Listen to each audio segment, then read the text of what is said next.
Hello, friends. It's nice to have you here tonight. Before we begin, I want to ask you something. Where are you listening from, and what time is it for you right now?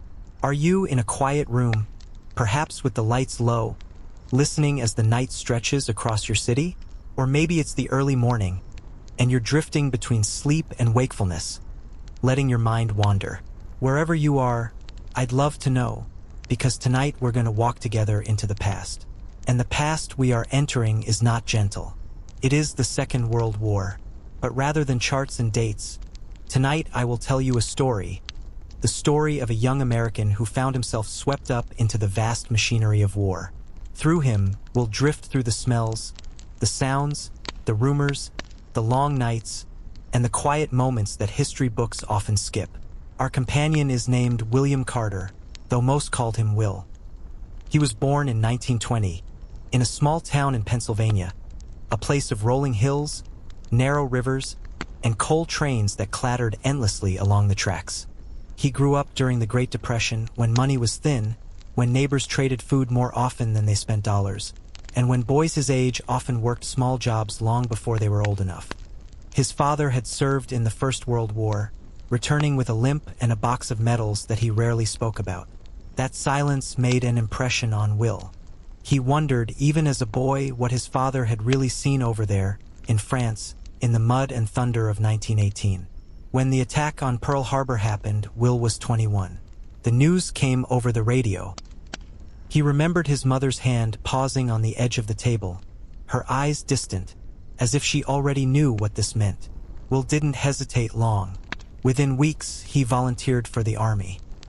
He could have waited, he could have thought about it more carefully, but he said later that it felt like a tide pulling him. Everyone his age felt it. Posters on the walls urged men to step forward. The newspapers, the speeches on the radio, even the way neighbors spoke across the fence. It all pressed on young men with the same question. When will you join? His story begins in the spring of 1942, when he boarded a train that carried him to a training camp in the South. The train ride itself felt like leaving one world and entering another. The benches were hard, the air inside the carriage thick with cigarette smoke, and everywhere he looked there were boys his age, some nervous, some grinning, some whispering about girlfriends they had left behind. Will sat near the window, watching the fields slip past, and he thought about how he had never been farther than 2 states from home. Now, he had no idea where this train would eventually take him. The camp was hot, dusty, and alive with shouting sergeants. The first nights were the hardest. He lay awake on a thin mattress in a long wooden barack, surrounded by snores, coughs, and the rustle of restless bodies. The air smelled of sweat and pine wood. Outside, dogs barked in the distance, and now and then the faint echo of a bugle drifted across the base. It wasn't glamorous. It wasn't the heroic vision from the posters. But something about the rhythm of it, the drills, the shouts, the exhaustion, began to change him. He learned how to march until his legs ached. He learned how to take apart a rifle in the dark. He learned how to wake before the sun and be ready before his mind had fully caught up. And though the training was punishing, there were moments of strange warmth. In the evenings, after dinner, the men gathered outside the barracks to smoke, to laugh, to tell stories. They talked about the girls they missed, about cars they once owned, about baseball teams back home. And sometimes, when the stars were out, Will would look up and feel that he was part of something enormous, something that stretched far beyond his small Pennsylvania town. Yet even in training, whispers began to spread. Where would they be sent? Africa? Europe? The Pacific? Nobody knew. Rumors filled the air like smoke. Some claimed they'd be shipped to England for sure. Others said the fighting in North Africa was the destination. A few even swore they'd heard Japan itself was on the horizon. Each rumor carried with it a different flavor of fear. One evening, while polishing his boots, Will overheard a conversation between 2 corporals. One of them said quietly, "They say the Germans have tanks you wouldn't believe, big as houses, stronger than anything we've got." The other shook his head, muttering that the newspapers always exaggerated. Will tucked the thought away, wondering what was truth and what was myth. The weeks stretched into months. By late summer, He had transformed from a lanky young man into someone lean, sharp-eyed, and hardened by repetition. The army had a way of grinding down edges and reshaping men into parts of a machine. Will didn't realize it then, but those endless drills were preparing him for moments when hesitation could cost his life. Still, he sometimes caught himself daydreaming. He thought about his home, about the way the coal dust settled on the windowsills, about the smell of bread from the bakery 2 streets down, about his younger sister sitting on the porch with her books. Those memories floated to him like fragile threads, tying him to the life he had left behind. He wondered, sometimes, if he would ever see that porch again. Then came the orders. The unit was to ship out. Where exactly, nobody said. The men received new gear, packed their bags, and lined up at the rail yard once again. The train this time felt different. The jokes were quieter, the smiles thinner. There was a heaviness in the air, a sense that the great unknown was opening before them. Will leaned his head against the window as the countryside rolled past. The chatter of the train faded, and he found himself lost in thought. What would it mean to be an American in this war? Would it be glory, as the posters promised? Or would it be something darker, something his father had never dared to speak of? That question lingered in his mind as the train rumbled on into the night. The train carried them south, and then east, winding its way through towns that seemed to shrink behind them as quickly as they appeared. Each station they passed was filled with faces. Families waving handkerchiefs, young children on their fathers' shoulders, old men leaning on canes. Some of the townspeople cheered, others stood quietly, watching as the soldiers disappeared toward destinations unknown. Will noticed the mix of pride and worry etched into those faces. It reminded him of his mother, standing in the kitchen when she had heard the news from Pearl Harbor. A pride that stood beside fear, unable to separate from it. When the train finally slowed, it was at a coastal city, one Will had never seen before. The smell of salt water drifted into the carriages, sharp and unfamiliar. The men shuffled out, stretching stiff legs, clutching their bags tightly. In the distance, a line of ships waited at the docks, dark shapes against the horizon, looming and restless. Will had never seen anything so immense. He thought of the trains back home, the long black coal cars that had once seemed so powerful. But here the ships dwarfed them all. Boarding the transport vessel was chaos. Men shouted over one another, officers barked orders, and the air was thick with the mingled sense of oil, salt, and sweat. Will followed the line, climbing the gangway, his boots clanging on the metal. The deck vibrated beneath his feet. As he looked down at the water, he wondered how many of them would make the journey safely, and how many would never step on solid ground again. Life aboard ship was cramped. The soldiers were packed into bunks stacked 3 high, the narrow aisles forcing men to turn sideways to pass one another. The constant thrum of the engines was like a heartbeat beneath everything, and at night, it was hard to tell if sleep ever truly came, or if exhaustion simply blurred the edges of time. Some men grew seasick, their faces pale and damp, spending hours leaning over buckets. Others played cards on the floor, trying to laugh through the unease. Will took the cigarette, though he rarely smoked. The taste was harsh, but the small orange glow felt like company in the dark. He nodded, though he didn't have words to capture the strange, drifting feeling of being neither home nor yet at war, but somewhere in between. Rumors spread across the ship just as they had in the training camp. Some swore they were heading to England. Others insisted North Africa was the destination. Each rumor carried a different weight. England sounded safer, more distant from the front, while Africa conjured images of deserts, heat, and battles against the German Afrika Korps. The uncertainty gnawed at the men, but it also gave them something to talk about, a way to pass the endless hours at sea. One night, as the ship creaked and groaned beneath the strain of the waves, Will overheard an older sergeant whisper to another man that submarines had been spotted in nearby waters. German U-boats, silent hunters beneath the surface.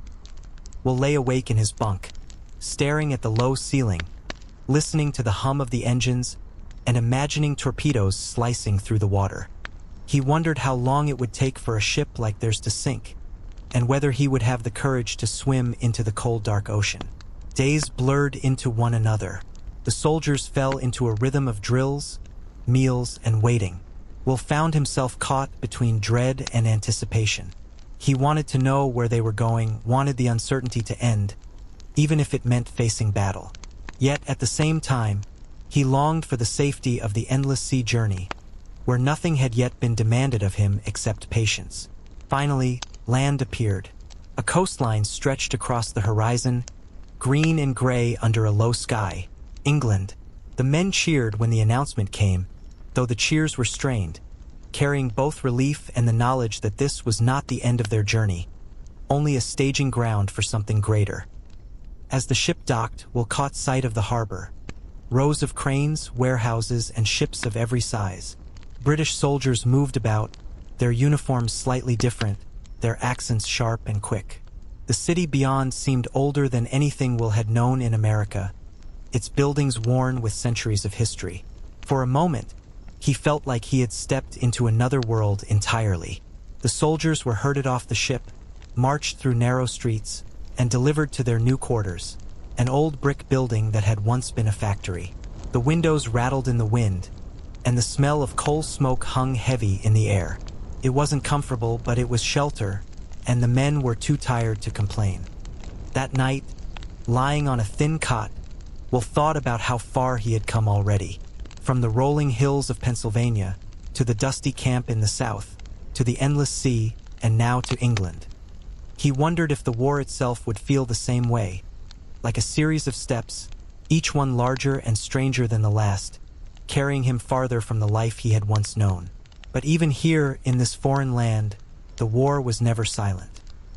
He heard it in the distant wail of air raid sirens, in the blacked-out windows, in the quiet voices of British civilians who spoke of bombings with a kind of weary acceptance. He realized then that for them, the war was not something beginning. It had already been their daily life for years. Will lay awake listening to the hum of voices in the barracks, the creak of the old building, and the faint, mournful sound of the wind outside. Somewhere beyond the channel, he knew, men were already fighting and dying, and sooner or later he would be among them. The weeks in England unfolded like a strange pause in time. The soldiers were busy, always training, always drilling, yet at the same time they felt like they were waiting for something. Will learned to march across muddy fields under skies that seemed perpetually gray. He practiced with his rifle until his fingers moved without thought, until the sound of the bolt sliding forward felt as familiar as the sound of his own breath. But beyond the training ground, there was another world. The British civilians. They moved quietly through the streets, bundled against the damp cold, carrying ration bags or pushing bicycles along cobbled lanes. Their faces carried a tired strength. Some had lost their homes in the bombings, some their families. Still, life continued. The bakeries opened in the mornings, the pubs filled at night, and children played in the alleyways, their laughter sharp against the solemn air. Will sometimes wandered into town during his brief hours of leave. He was struck by how old everything seemed. In America, even the oldest buildings felt young compared to the stone walls and weathered churches he passed here. The pubs smelled of smoke and beer, and when the locals spoke, their voices rose and fell in a music he could barely follow. Yet they welcomed the Americans, mostly. Some were curious, some grateful, and a few skeptical. One evening, Will sat in a crowded pub with a few of his comrades. The room was filled with soldiers, both American and British, their laughter rising above the clink of mugs.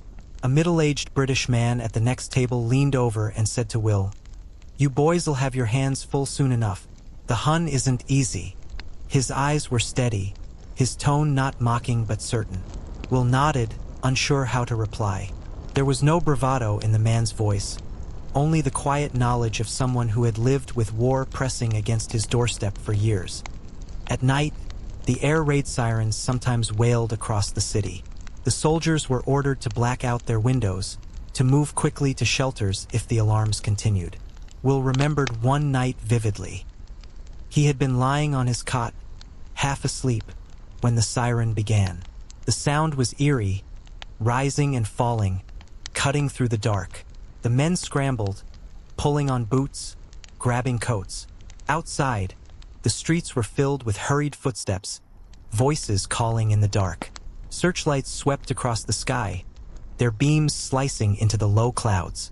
And then, faintly at first, came the distant thrum of engines.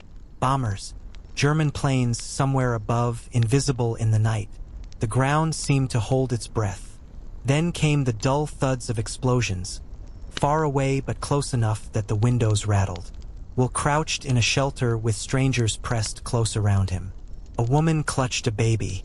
An old man sat silently, his face pale but calm. Will felt his heartbeat hammering, not from courage, but from the raw realization that this was no drill. He was in a city at war. The raid passed, the sirens ceased.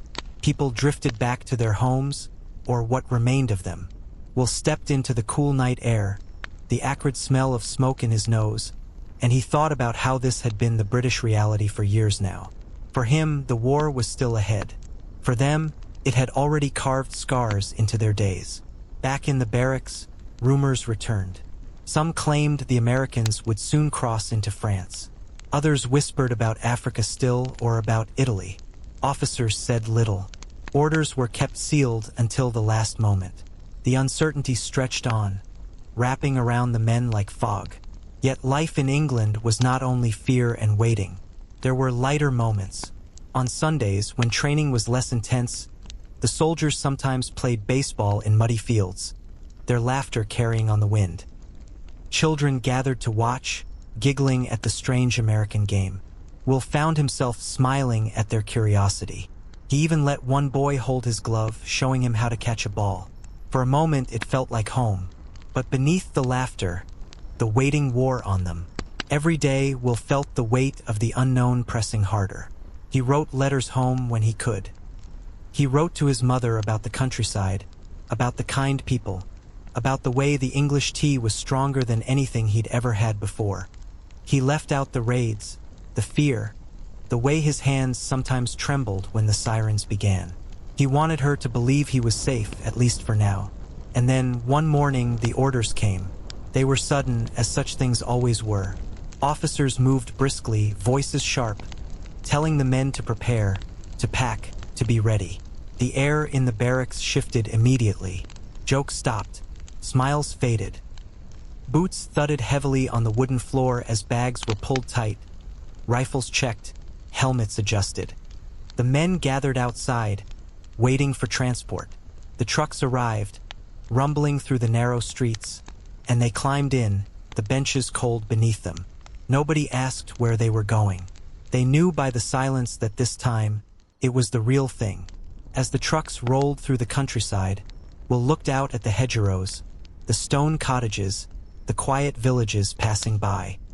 He wondered how many of these sights he would remember, and how many would fade, erased by what was to come. When they reached the coast, he saw the ships again. But this time, there were more of them, lined up like an iron forest across the water. Men were everywhere, loading crates, hauling gear, shouting orders. The docks swarmed with life, a great machine of war in motion. Will felt his stomach twist. This was no ordinary movement of troops. This was something vast. He glanced at his comrades. Some stared silently. Others tried to joke, though their voices were strained. One man crossed himself quietly, his lips moving in a whisper of prayer. Will tightened the strap of his helmet, his fingers trembling slightly. He thought again of his father, of that silence about the First World War, and he wondered if this was the moment he had never spoken of. As the sun dipped low, casting long shadows across the harbor, the men began to board the ships. The engines rumbled, the decks vibrated, and once again, the sea stretched before them. But this time, there was no question of where they were going. Not England, not training, not waiting. They were heading toward the heart of the war. The Channel crossing was unlike the voyage that had brought them from America. That journey had been long, stretched across endless ocean, days and nights blending into one another. This one was short, but heavy with tension. Every man aboard the ship knew that when they reached the far shore, there would be no more waiting, no more guessing. They were sailing straight into the teeth of war.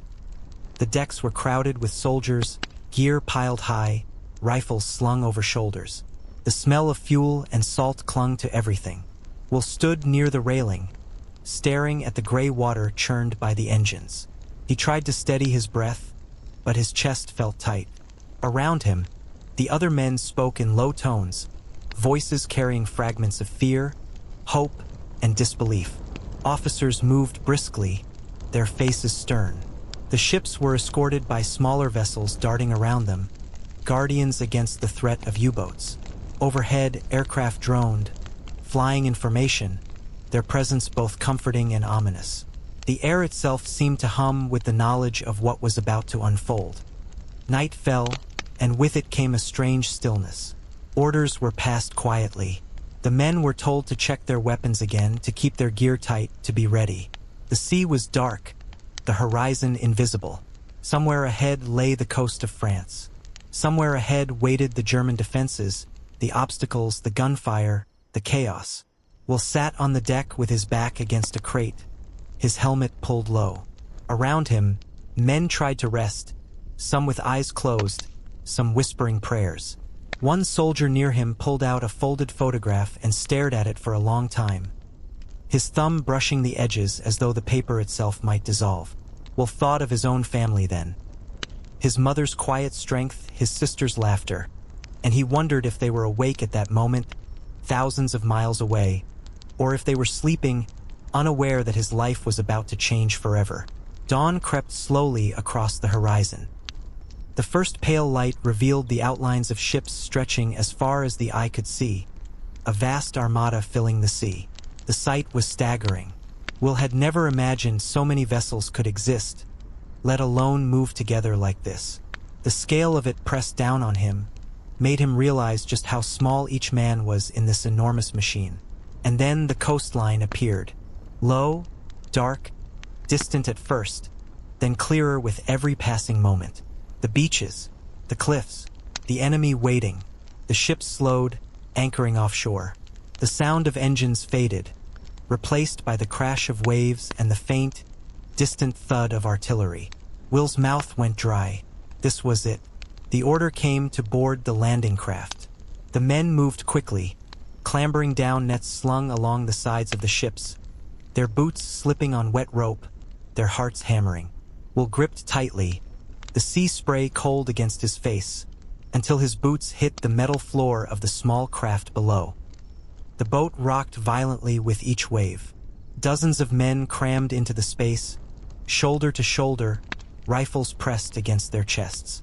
The roar of engines started again, and the landing craft lurched forward, bouncing over the water. Waves crashed against the sides, spraying the men, soaking their uniforms. Will crouched low, gripping his weapon, feeling the vibration of the boat in his bones. Around him, faces were pale, eyes wide, jaws set. Nobody spoke now. The shoreline grew closer, and with it, the sounds of battle grew louder. The sharp crack of rifles, the heavier thud of machine guns, explosions blooming against the beach. The air filled with smoke, with sand kicked high by shells. Orders were shouted over the roar, but words dissolved into noise. Will's stomach clenched as the boat slammed into something. A sandbar, perhaps, and jolted to a halt.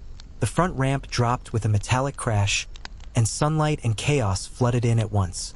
The men surged forward, shouting, stumbling, splashing into the shallow surf.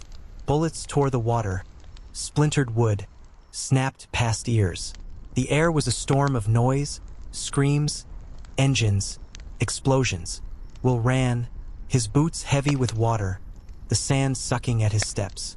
Around him, men fell. Some never rose again. He kept moving, not out of courage, but because stopping meant death. His rifle was gripped so tightly his knuckles burned. The world narrowed to fragments. The taste of salt and grit in his mouth, the ringing in his ears, the way the beach seemed to stretch endlessly before him. Finally, he dove behind a low obstacle, jagged metal jutting from the sand. He pressed himself against it, gasping, his heart pounding like a drum. The beach was a blur of smoke and fire. Officers shouted orders, trying to organize the chaos. Medics rushed to the fallen. The air stank of cordite, seaweed, and blood. Will forced himself to reload, his hands trembling. He remembered his father's silence, the weight in his eyes, and he understood in that moment what words had never been able to convey. War was not glory. It was survival. Minutes stretched like hours.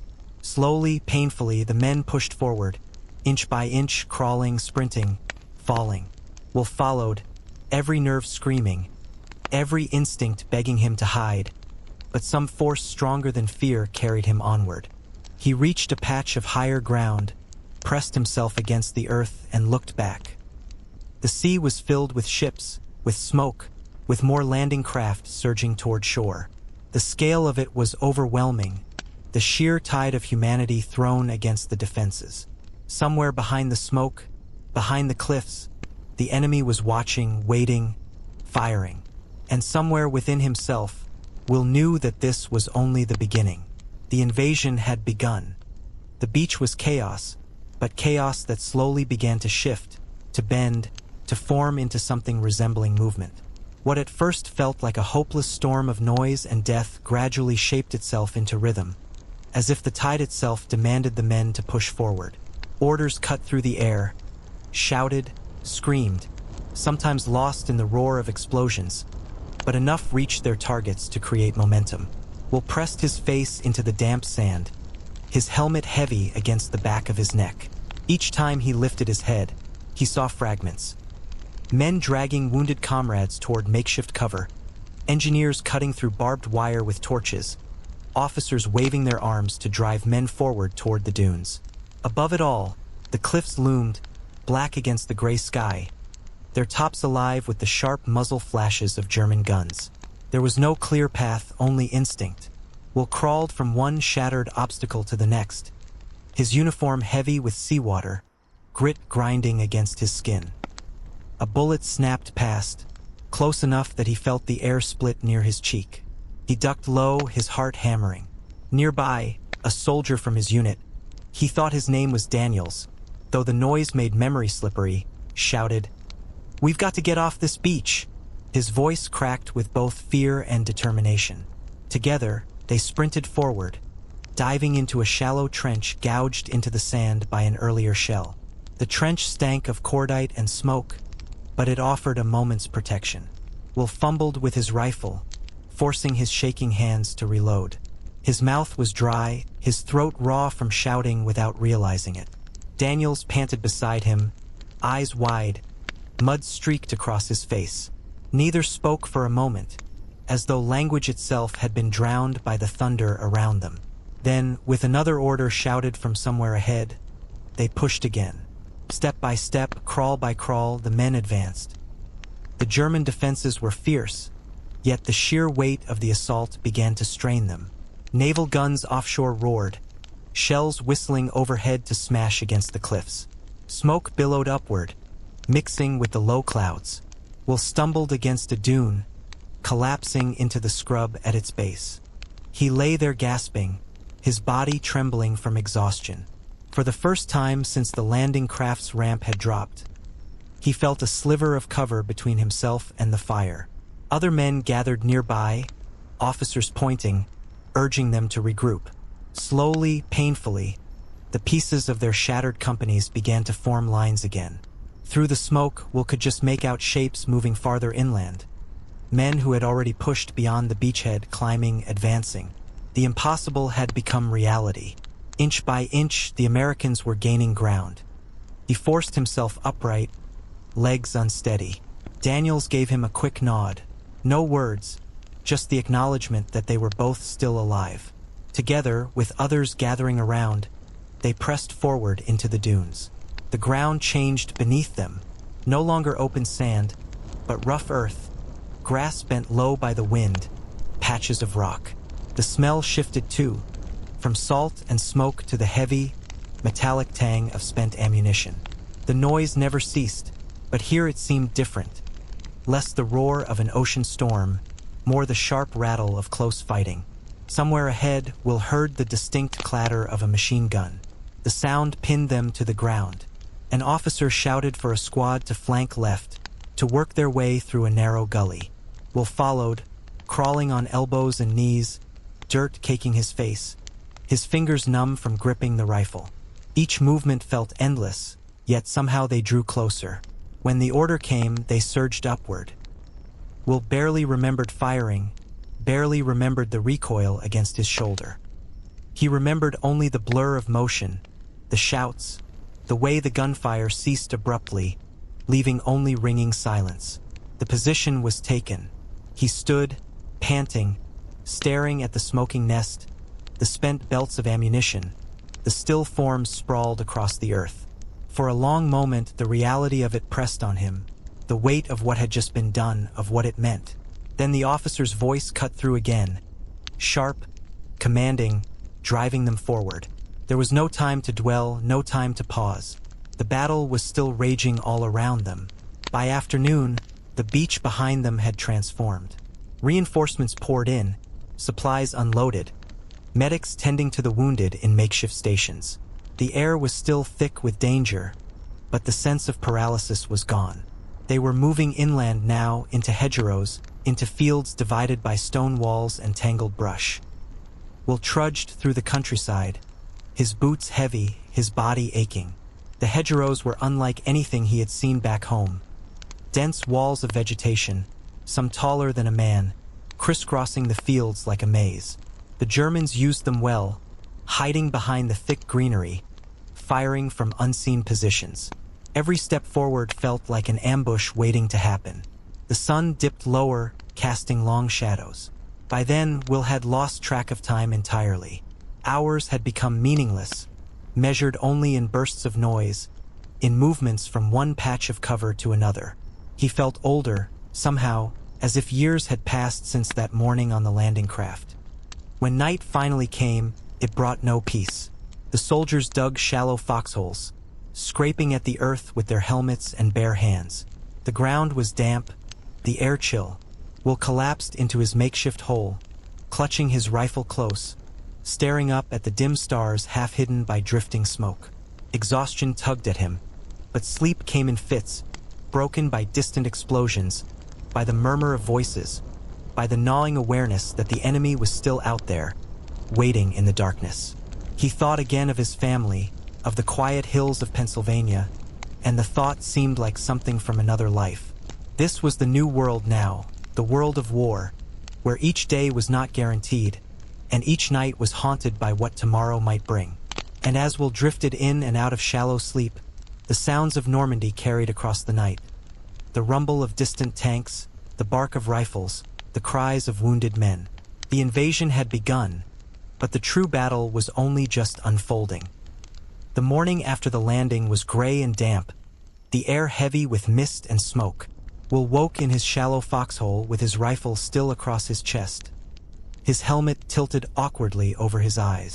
For a moment he did not know where he was. Then the sounds returned, the distant rumble of artillery, the occasional crack of rifle fire, the voices of men stirring all around him, and memory flooded back. Normandy, the invasion, the beach. His body ached from exhaustion, from the weight of gear, from the crawl through sand and mud. He pushed himself upright, blinking at the pale light that filtered through the hedgerows. Around him, other soldiers stirred, faces haggard, eyes rimmed red. They had survived the first day. That fact alone felt strange, almost unreal. The officers wasted no time. Orders came quickly. The push inland had to continue.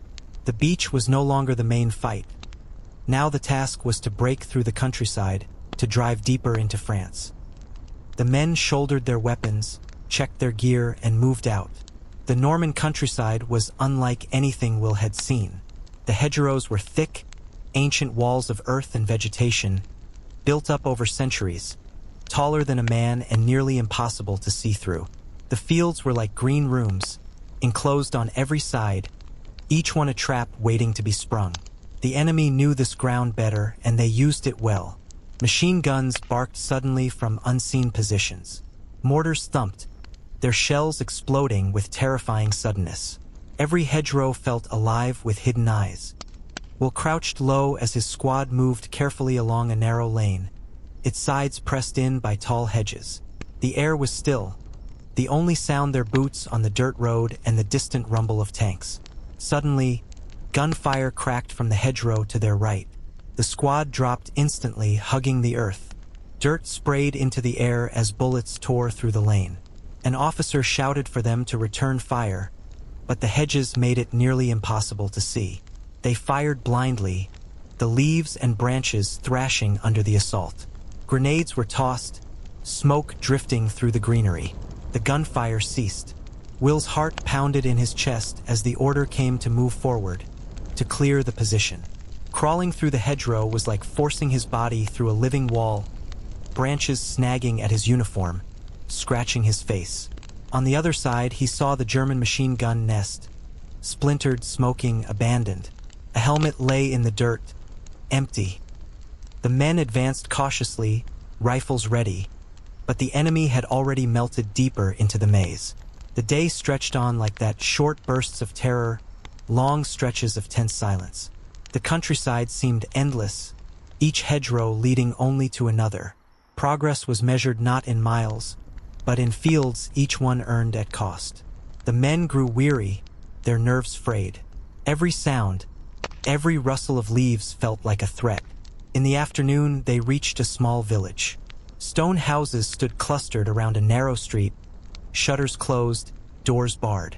The place looked deserted, yet the silence was heavy, unnatural. An officer ordered them forward. Will's boots clattered softly on the cobblestones as he moved cautiously between the buildings, his rifle raised. Then a door creaked open. An old woman stepped into the street, her face lined, her hair pulled back under a kerchief. She carried nothing in her hands, only looked at the soldiers with a mixture of fear and relief. Behind her, a child peeked from the doorway, wide-eyed. The woman spoke quickly in French, words Will could not understand. Still, he recognized the tone, the desperate gratitude of someone who had lived under occupation for too long. Other villagers emerged slowly, carefully. Some carried white cloths tied to sticks, makeshift flags of surrender not for themselves, but to signal their desire for peace. Will saw their faces, thin from rationing, pale from years of war. He realized then that this land was not just a battlefield. It was home to people who had endured hunger, fear, and the constant shadow of German troops. The soldiers shared what little they could: cigarettes, chocolate bars, bits of canned food. Children clutched the gifts as if they were treasures. For a brief moment, amid the rubble and fear, there were smiles. Will felt something stir in him, a reminder of why they were here, why the fight mattered beyond survival. But the war did not allow such moments to linger. That evening, as the men prepared to dig in outside the village, artillery began to fall. The shells whistled overhead, crashing into the fields, tearing the earth apart. The villagers scattered back into their homes, into cellars and shelters. The soldiers scrambled for cover, the ground shaking with each blast. Smoke and dust filled the air, choking, blinding. Will huddled against a stone wall, his ears ringing, his chest tight. The barrage seemed endless, each explosion a hammer against the earth. He thought of the old woman, of the child in the doorway, and he wondered if their home would still stand when the barrage ended. At last, the shelling ceased. The silence afterward was almost worse, heavy and unnatural. The fields were scarred, trees shattered, houses smoking. The men crawled from cover, shaken but alive. Orders came again. They had to hold their ground. The enemy would counterattack, that much was certain. Night fell, and with it came a chill that cut through the sweat and grime of the day. The soldiers dug in along the edge of the village, foxholes and makeshift defenses. Will's hands were raw from the shovel, his body trembling with exhaustion, but he kept digging. The sky was clear now, the stars cold and distant above the ruined earth. As he settled into his hole, rifle beside him, he listened. The night was alive with distant sounds, the rumble of tanks, the murmur of voices in a language not his own, the occasional burst of gunfire echoing across the fields. Somewhere in the dark, the enemy was gathering. Tomorrow the fight would come again. Will lay back, staring at the sky, the image of the villagers still in his mind. This was not just an invasion of beaches and fields. This was a war fought in people's homes, in their streets, in their lives. And for the first time, he understood that every step forward came not only with the cost of soldiers, but with the silent weight of those who had lived under the shadow of occupation. He closed his eyes, the damp earth cold beneath him, and tried to sleep. But sleep was thin, fragile, broken by the knowledge that at any moment, the quiet night could erupt again into chaos. The quiet of the night did not last. Just before dawn, when the sky was still pale and the mist clung low to the fields, the sound of engines reached them. At first, it was faint, a low hum that could almost have been the rumble of distant thunder. But it grew steadily louder, closer, until Will could feel it in his chest. German tanks. The counterattack had come. Men whispered urgently along the line, their voices tight with fear. Rifles were checked, bazookas readied, grenades pulled close. Will crouched low in his foxhole, his heart hammering, his hands trembling as he gripped his rifle. The mist swirled, hiding the fields, making everything uncertain. Somewhere out there, the enemy was moving closer. Then the first shell landed. It tore into the earth with a deafening crack, showering dirt and smoke into the air. Another followed, then another, the explosions creeping closer. The ground shook beneath them. The Germans were softening up their defenses before the infantry pushed in. Will pressed himself into the dirt, his ears ringing, his body shuddering with each blast. When the shelling stopped, silence returned for a brief, terrifying moment. Then came the voices, shouts in German, the clank of treads on earth, the stomp of boots. Dark shapes began to emerge from the mist, moving through the hedgerows, spreading into the fields. Machine guns opened up from the American line, tracers slicing through the gray air. Men shouted, rifles cracked, grenades arced into the haze. The fight was on. Will fired at shapes that seemed to appear and vanish like ghosts. The hedgerows turned the battle into a nightmare. Short distances, sudden encounters, enemies appearing almost at arm's reach. He heard a soldier beside him scream, then fall silent. Another man cursed, his weapon jamming, fumbling to clear it. The sound of tanks grew louder. A massive shadow loomed through the mist, a German panzer pushing toward the village. Its gun barked, sending a shell crashing into a stone house, the wall crumbling in a cloud of dust. The Americans scrambled, shouting for bazookas. Two men dashed forward, crouching low, trying to find an angle. One was cut down by machine gun fire before he could fire. The other steadied himself, fired, and the rocket streaked through the haze. It slammed into the tank's side with a burst of flame. The panzer shuddered, belched smoke, then halted, burning. The men cheered, but the fight raged on. German infantry poured into the fields, their fire relentless.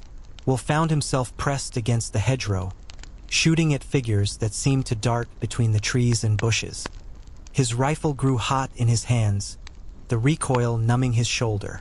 Smoke and dust mixed with the morning mist, turning the world into a shifting gray blur. Hours seemed to pass in minutes. At one point, Will crawled to a new position, the dirt wet beneath his hands, his breath ragged.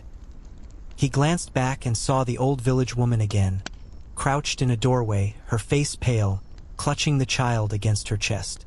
War had come crashing through their lives once more, unstoppable and merciless. He wanted to tell her to hide, to stay safe, but there was no time, no way. The fighting surged, then ebbed, then surged again. Reinforcements arrived, Sherman tanks rumbling down the narrow lanes, American artillery finding its range. Slowly, painfully, the counterattack began to falter.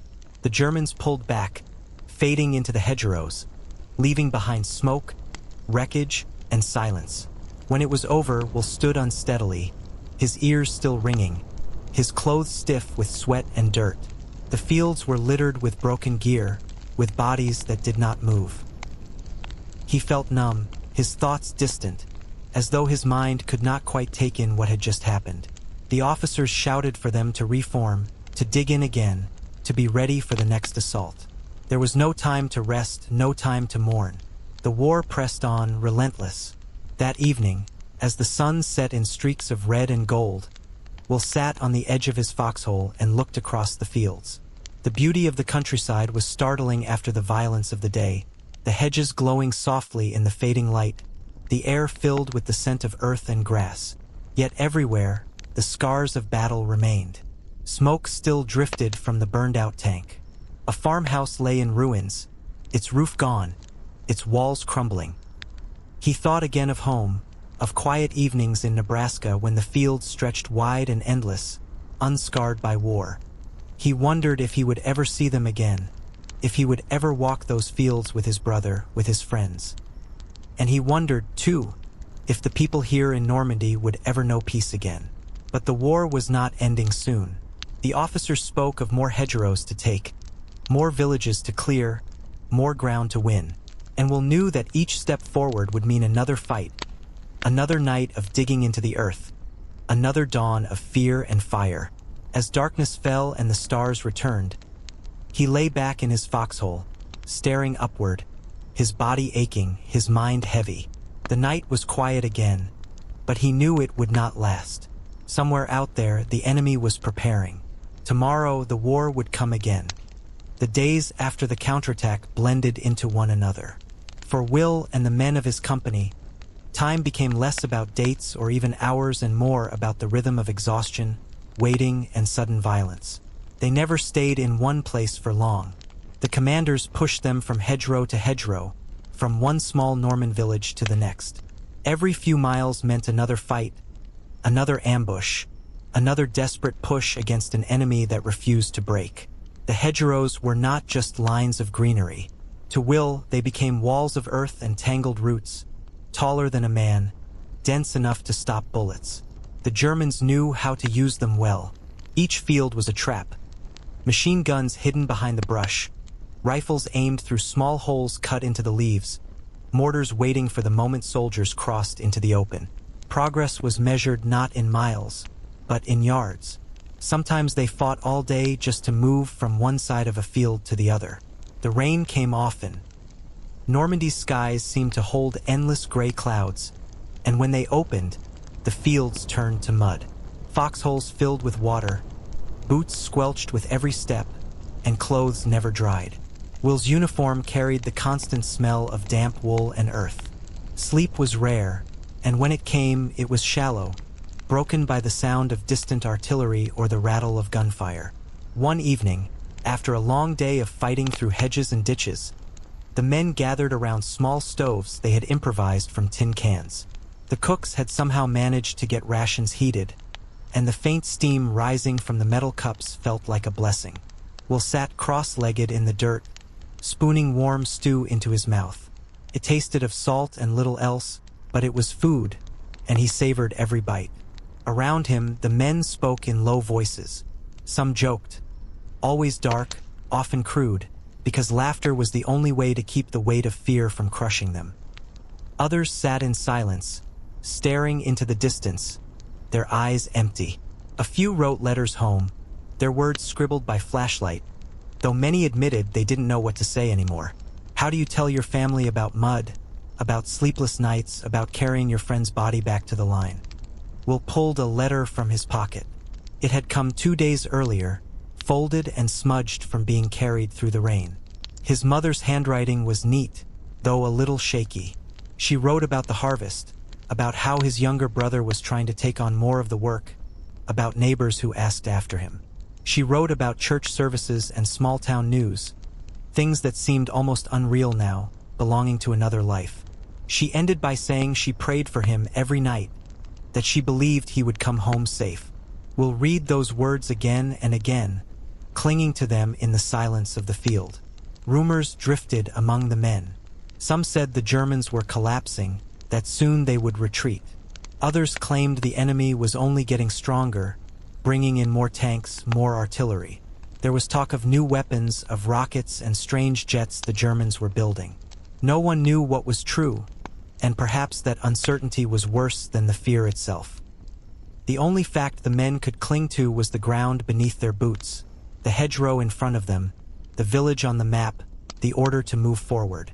One night, as Will lay in his foxhole staring at the stars, he overheard two soldiers nearby whispering about Paris. They said the city would be liberated, that maybe it would happen soon. Will imagined it. The streets filled with cheering crowds, the cafes opening their doors again, music and light spilling into the night. It seemed impossible, like something from a dream, yet he held on to the thought because it was something better than mud and gunfire. The next morning came with artillery again. The Germans shelled their positions before dawn, and the men scrambled for cover as the earth shook and dirt rained down. When the barrage lifted, the order came, advance. Will slung his rifle over his shoulder and pushed forward with the others, his stomach tight, his throat dry. The hedgerow in front of them loomed dark and still, but he knew it had eyes watching, weapons waiting. The fight was sharp and brutal. Germans appeared suddenly, firing from behind trees, from holes dug into the earth. Will fired back, his vision blurred by smoke and sweat. At one point, he found himself face to face with a young German soldier no older than his own brother. For a second, time seemed to stop, two frightened boys staring at each other across the brush. Then instinct took over and Will fired. The boy fell, his rifle slipping from his hand. Will's stomach twisted, but he forced himself to keep moving. There was no time to think. Not now. By late afternoon, the Americans had taken the field. The Germans had slipped back again, leaving behind the dead, the wounded, and the silence. The men collapsed where they stood, too tired even to speak. Some cleaned their rifles automatically, their hands moving out of habit.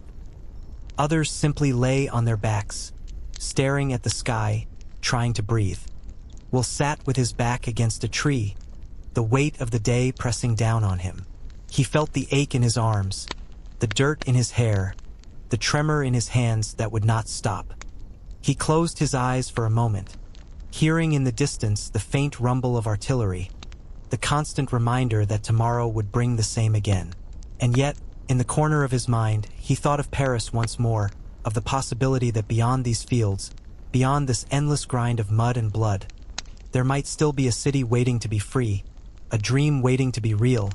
There were moments, brief and fragile, when the war seemed to pause. Not truly stop, because the thunder of distant artillery was always there, and the knowledge of tomorrow's orders never left. But there were pauses, like the soft spaces between breaths. For Will and the men, those pauses mattered more than anything. One such moment came after a hard push through another hedgerow line. The company had taken heavy losses, but the ground was theirs, and for the first time in days, no German fire chased them. The officers allowed the men to dig in and rest, to wait for supplies to catch up. Felt almost strange, the sudden quiet. The men didn't know what to do with silence, and at first they treated it with suspicion, as if it might shatter at any second. Slowly, though, the habits of ordinary life crept back. A few soldiers pulled out battered decks of playing cards.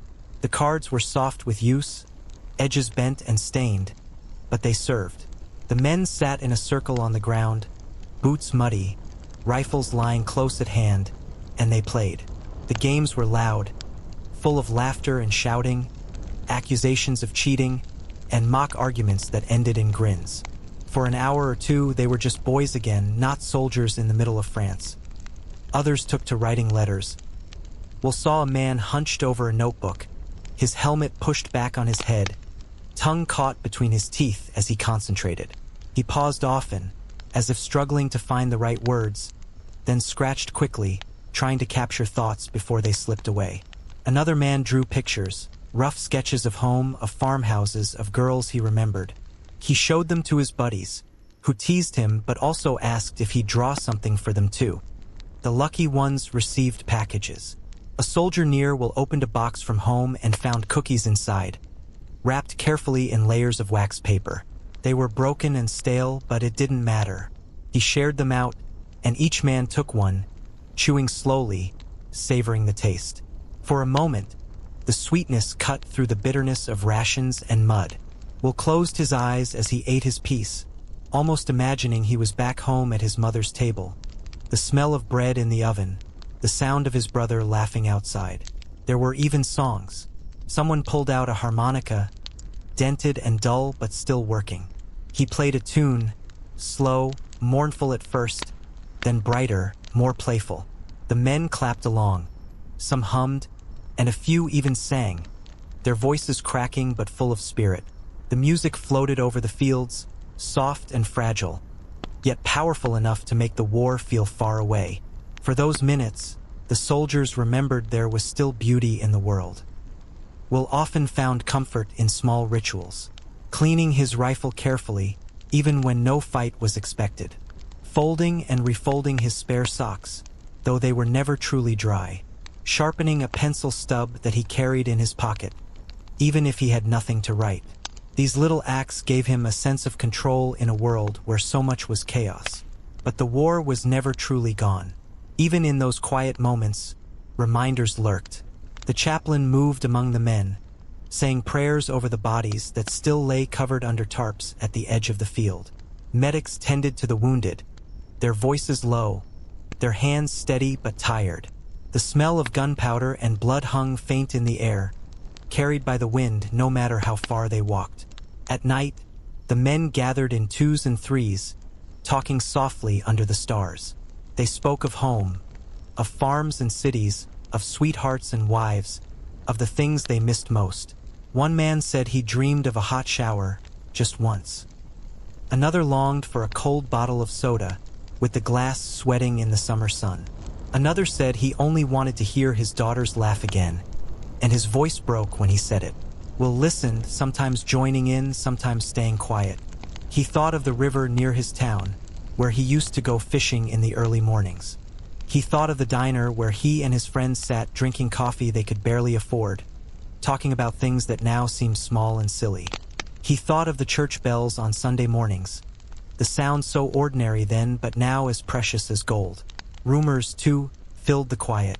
Word spread that the Germans were retreating deeper, that the Americans would soon push through the hedgerows into open country. Some said the war would be over by Christmas. Others doubted it, shaking their heads, saying the Germans were too stubborn, too strong.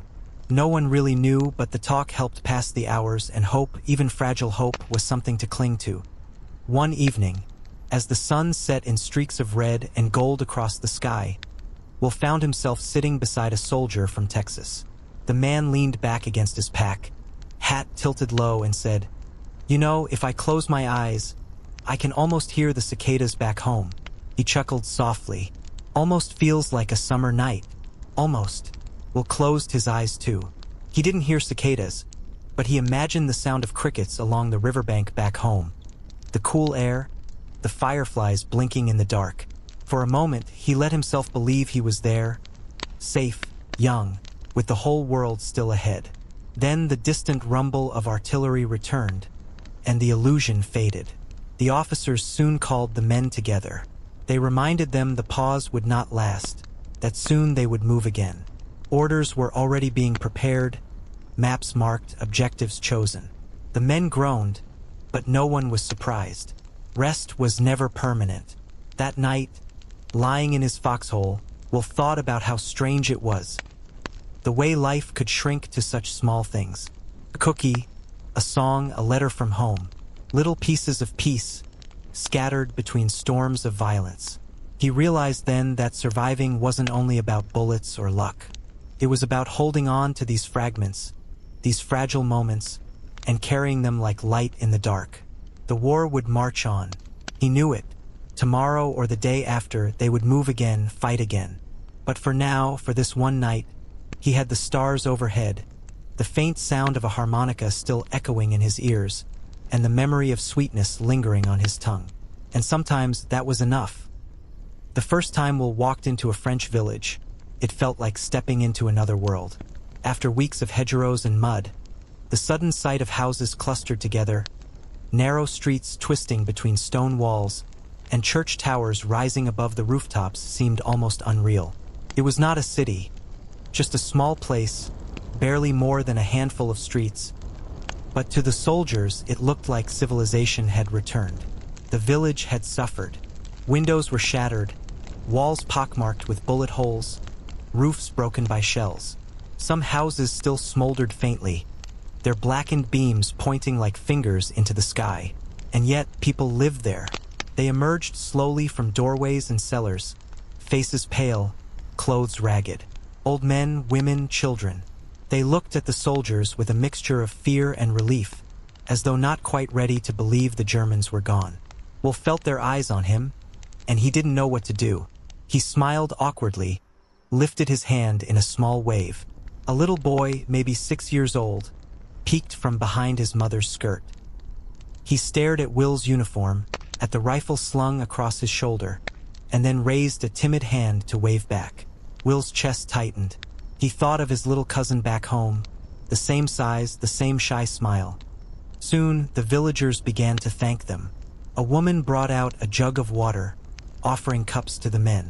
Another carried bread, hard and stale but shared with care. The soldiers accepted eagerly, touched by the gestures.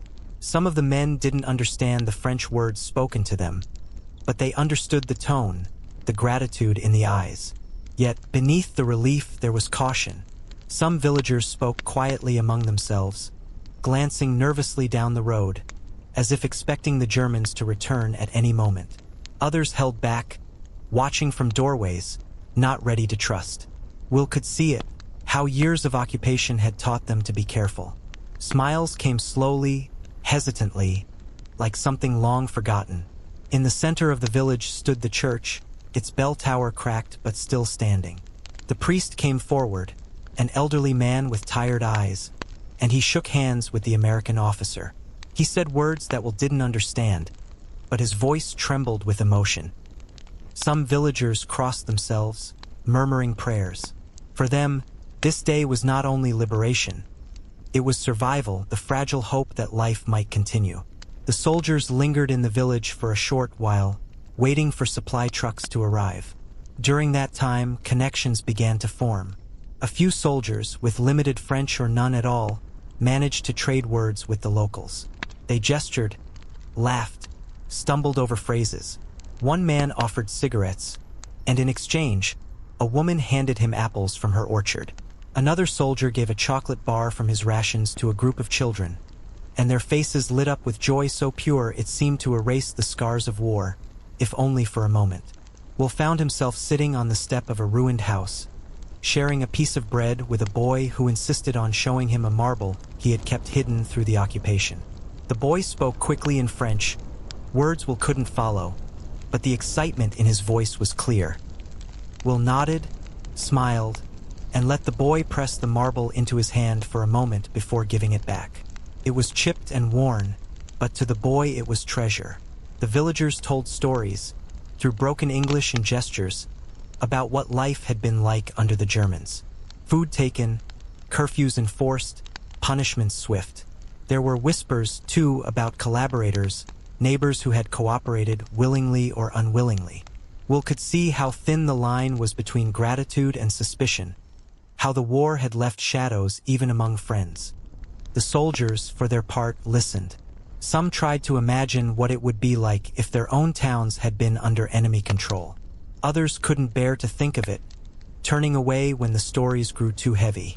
But all of them understood, in some quiet way, that the people they were liberating carried scars just as deep as the soldiers did.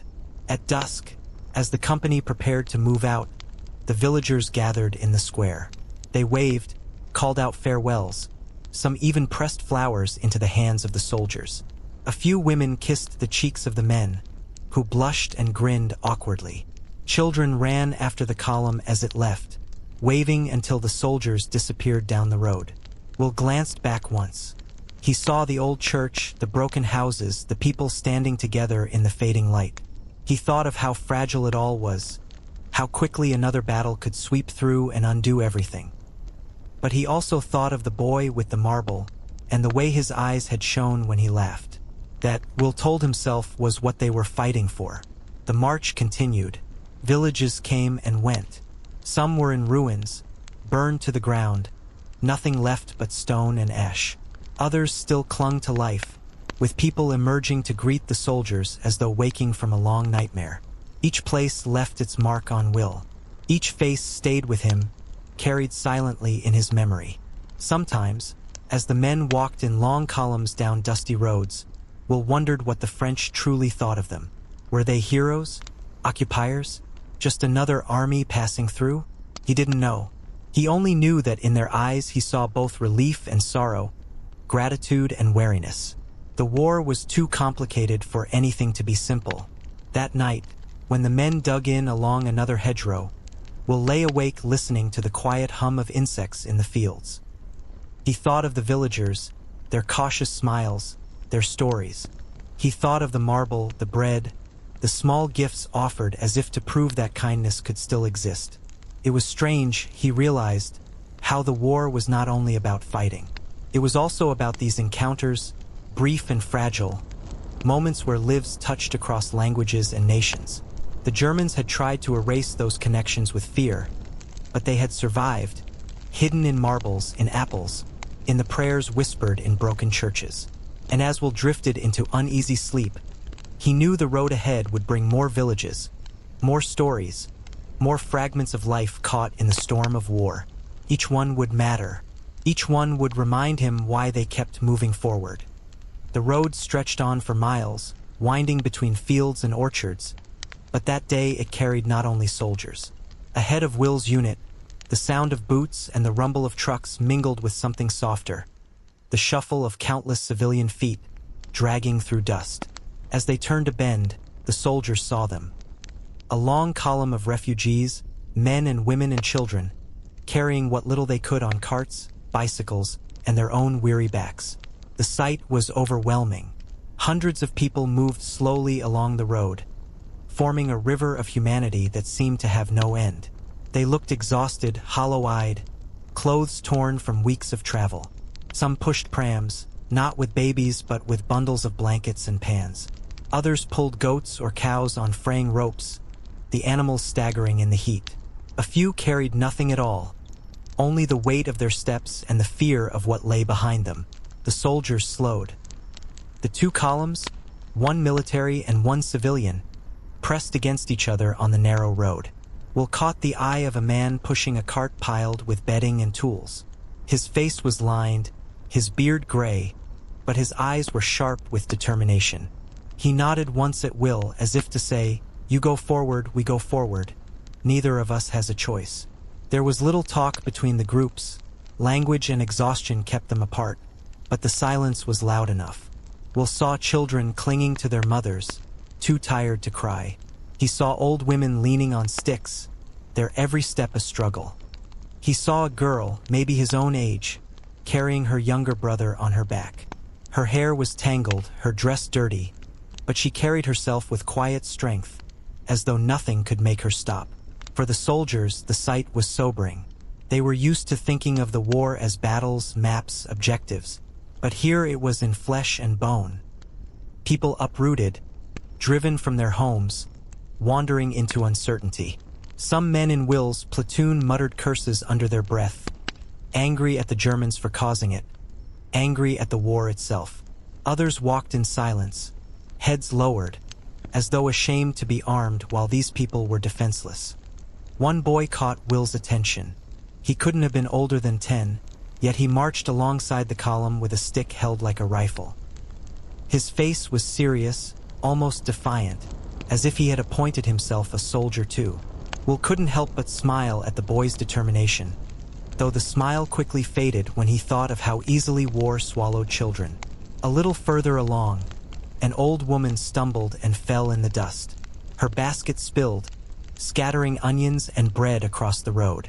For a moment the column seemed ready to trample her, but then a soldier, Sergeant McGraw, big and gruff, stepped forward, lifting her gently to her feet. He gathered her basket, brushed off the bread, and handed it back with surprising tenderness. The woman looked up at him, eyes brimming with tears, and pressed her hand to his arm. McGraw said nothing, only nodded and stepped back into line. Not all soldiers were patient. Some cursed at the slow pace, frustrated by the delay. Trucks needed to get through, supplies needed to move. Officers barked orders to clear the road, urging the refugees to step aside. But how could they? They had nowhere to go but forward. So the two columns shuffled past each other awkwardly, brushing shoulders, sharing brief glances that carried volumes. Will noticed how the civilians smelled. Not of sweat alone, but of smoke, damp clothing, and fear that had soaked into their very skin. It was the smell of people who had lost homes, who had slept in barns or ditches, who no longer belonged anywhere. Later, as the sun dipped low, the soldiers made camp near a small crossroads. The refugees camped nearby too, spreading across a meadow with their blankets and wagons. Fires flickered to life, small and hesitant, as if even now they feared being seen. From where he sat cleaning his rifle, Will could hear children murmuring, dogs barking, and the low drone of voices speaking in French. It reminded him strangely of a county fair back home, but stripped of joy. One girl approached the soldier's fire. She was the same one Will had noticed earlier, carrying her brother. She stood silently at the edge of the light, the boy clinging to her skirt. One of the soldiers offered her a can of beans, gesturing for her to take it. She hesitated, then stepped forward, murmuring a soft merci. Her brother's eyes lit up as she handed him the food, and he ate greedily, forgetting for a moment the weight of their journey. Will watched them carefully, wondering what their story was. Where had they come from? How long had they been walking? Would they ever return home? Questions without answers, carried away in the night air. The next morning, as the soldiers prepared to march again, the refugees were still moving, still pressing onward. Will felt a strange kinship with them. Both columns were heading east, toward the unknown. Both were driven by forces larger than themselves. One carried rifles, the other carried children, but both marched under the shadow of the same war. As he shouldered his pack, Will glanced once more at the long line of civilians, their silhouettes stretched across the dawn. He realized that battles might decide borders, but it was these people, wandering, surviving, refusing to vanish, who truly carried the weight of history. And with that thought, he joined the column of soldiers, the rhythm of boots blending once more with the endless footsteps of those who walked not to fight, but simply to endure. The march carried them deeper into the countryside, through roads that twisted along hills and into valleys where once farmers had lived in peace. But now, even the land itself seemed scarred. Will noticed how the trees grew blackened at their bases, their branches stripped bare like skeleton arms clawing at the sky. The sweet smell of orchards was gone. Instead, the air carried the acrid sting of smoke and old fire. For the first time, Will began to see how war reached beyond people. It devoured the earth itself. He remembered the farm back home, where his father would rise early to tend to the fields, and the soil seemed alive with promise. Here, the ground was torn and hollow, pocked with craters from shells, trenches dug like open wounds. Even the birds were silent, as if they too had fled. The men trudged on in silence, their boots crunching on broken branches. From time to time they passed the carcass of a cow, its ribs jutting through hide, lying half-buried in dust. Once, near a farmhouse that had been burned to the ground, Will saw the skeleton of a horse still harnessed to a shattered cart. The sight struck him harder than he expected. That animal had been pulling its load, loyal as ever, when flames or shells had ended it. Now it stood as a frozen monument to futility. Some soldiers muttered nervously. "Bad sign," one of them said, spitting into the dirt. "Even the animals know when to quit." Others tried to make light of it, cracking jokes about roast beef on the road. But no one laughed very long. The truth weighed heavier than humor could lift. They camped one night in what had once been a pasture. The grass was gone, replaced by churned mud and rusted wire. Will lay back on his pack and stared at the stars above. The sky, at least, was the same. He thought of home again, of lying out in summer fields with friends, fireflies blinking around them, the warm smell of hay drifting in the air. Here there were no fireflies, no warmth, only the lingering chill of something broken. The next morning, the men marched past a stretch of forest that had burned weeks earlier. Black stumps jutted up from the earth like the teeth of a giant comb. Ash clung to their boots, rising in little clouds around every step. One soldier remarked that it looked like a graveyard for trees. Another said it reminded him of photographs he'd seen of volcanic eruptions. Will only thought it looked wrong. A forest was supposed to sing with life, but this one whispered only of loss. As they passed through, they heard movement. The men raised their rifles instinctively, but out from the charred undergrowth stumbled a small deer, ribs showing, eyes wild with hunger. It froze at the sight of them. For a moment no one moved. Then, without a word, the deer bolted into the distance, vanishing into smoke. Will lowered his rifle slowly, heart pounding though no shot had been fired. Even nature seemed caught between flight and death. Later that day they came upon a village, or what had been one. Houses reduced to stone shells, roofs collapsed, wells choked with rubble. In the center square, a fountain still trickled faintly, its water running red-brown from rust and dust. A dog barked somewhere among the ruins, but when Will turned his head to follow the sound, nothing appeared. Just echoes. Sergeant McGraw ordered a halt. The men spread out, cautious. Though the village was deserted, everyone knew it could hide dangers. A sniper, a mine, even a desperate villager willing to risk everything for food. Will walked among the ruins, kicking aside broken toys, splintered furniture, fragments of lives once lived. He imagined children running across the square, women hanging laundry, men repairing carts. Now there was only silence. In one house, half collapsed, Will found a picture frame lying face down. He picked it up and brushed away the dust. Inside was a photograph of a family. Parents, 3 children, all smiling stiffly at the camera. The edges of the picture were singed, the glass cracked, but the faces were clear. For a moment, Will felt as though they were looking right at him, silently asking where their world had gone. He replaced the frame carefully and stepped back into the street, heart heavy.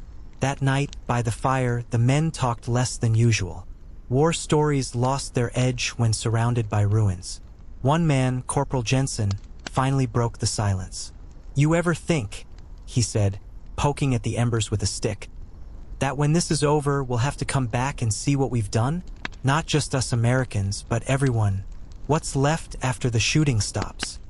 No one answered him directly, but the question lingered in the smoke above them. Will lay awake longer than usual, listening to the quiet.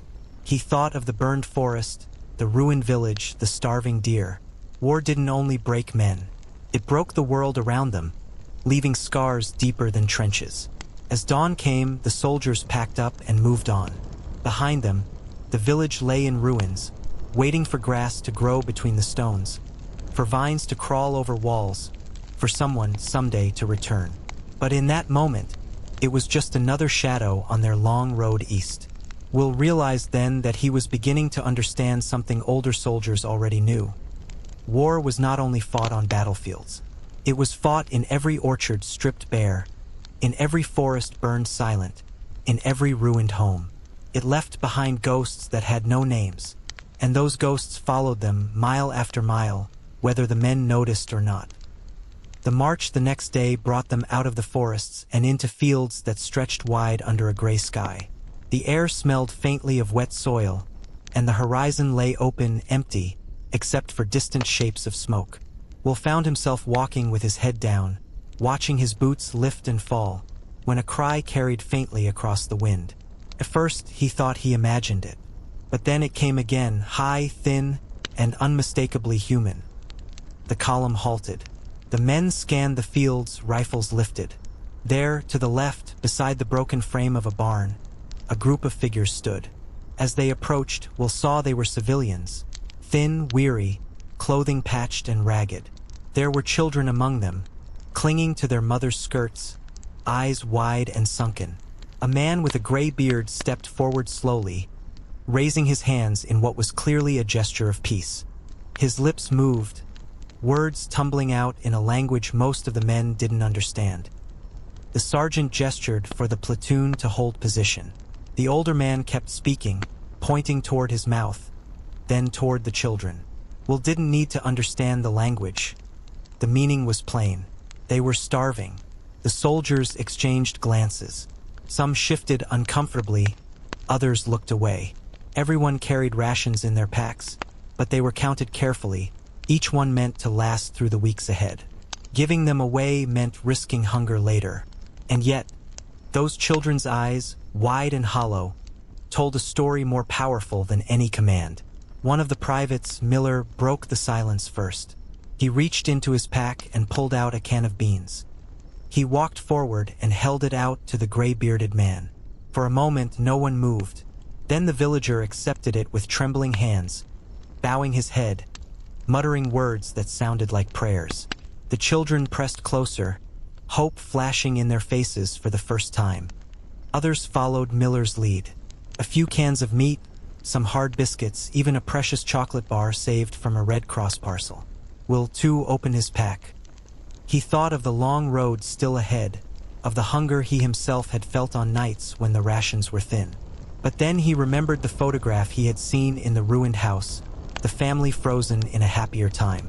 Slowly, he pulled out a small tin of corned beef and handed it over. The children's hands reached for it eagerly. Not everyone was pleased. Corporal Jensen frowned. "We don't have enough for ourselves," he muttered under his breath. "You think the army's gonna resupply us out here, in the middle of nowhere? We'll pay for this." Sergeant McGraw overheard but said nothing. He only watched with a hard expression, as though weighing not only the rations but the souls of his men. Finally, he barked, "All right, that's enough. Pack it in. We're moving." The villagers stood silently as the soldiers prepared to leave. Some of the children waved shyly. One of the women called something out in her language, her voice heavy with gratitude, though none of the men could understand the words. Will glanced back as they marched away. The villagers had already gathered around the food, opening tins, sharing what little they had been given.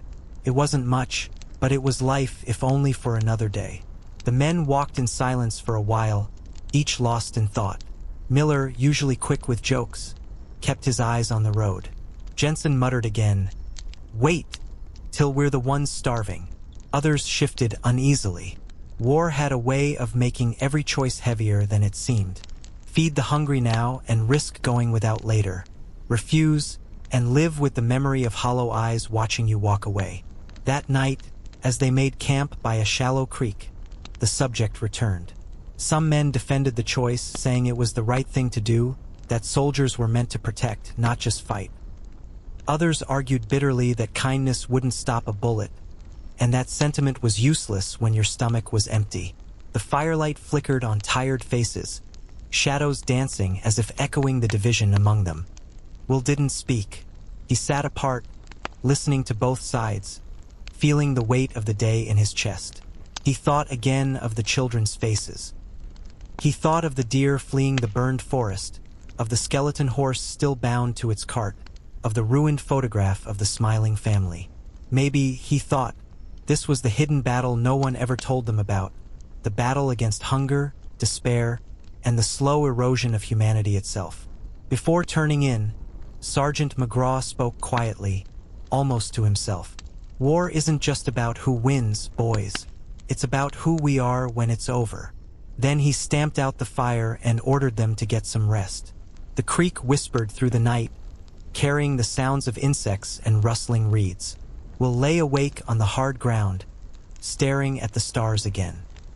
He wondered if the villagers had eaten their fill, if the children had gone to bed with smiles for the first time in weeks. He hoped so. And though he knew Jensen was right about the dangers of giving too much away, he couldn't shake the feeling that maybe, just maybe, a soldier's strength wasn't measured only in bullets and rations, but in moments like this when humanity outweighed fear.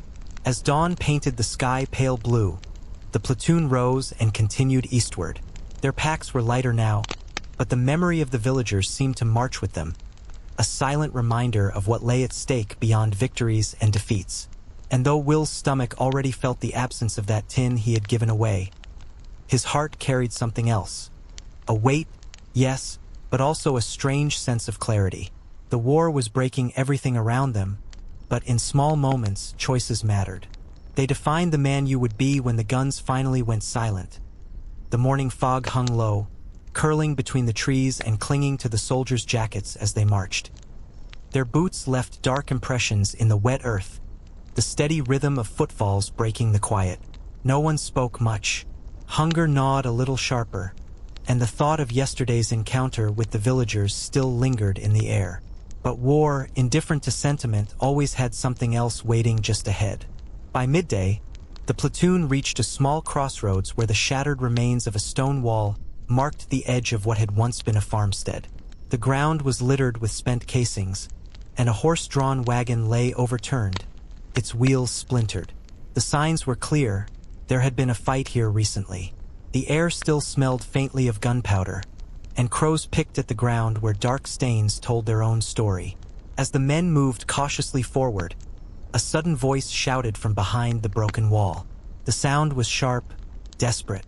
Rifles swung up instantly, but then a figure slowly rose.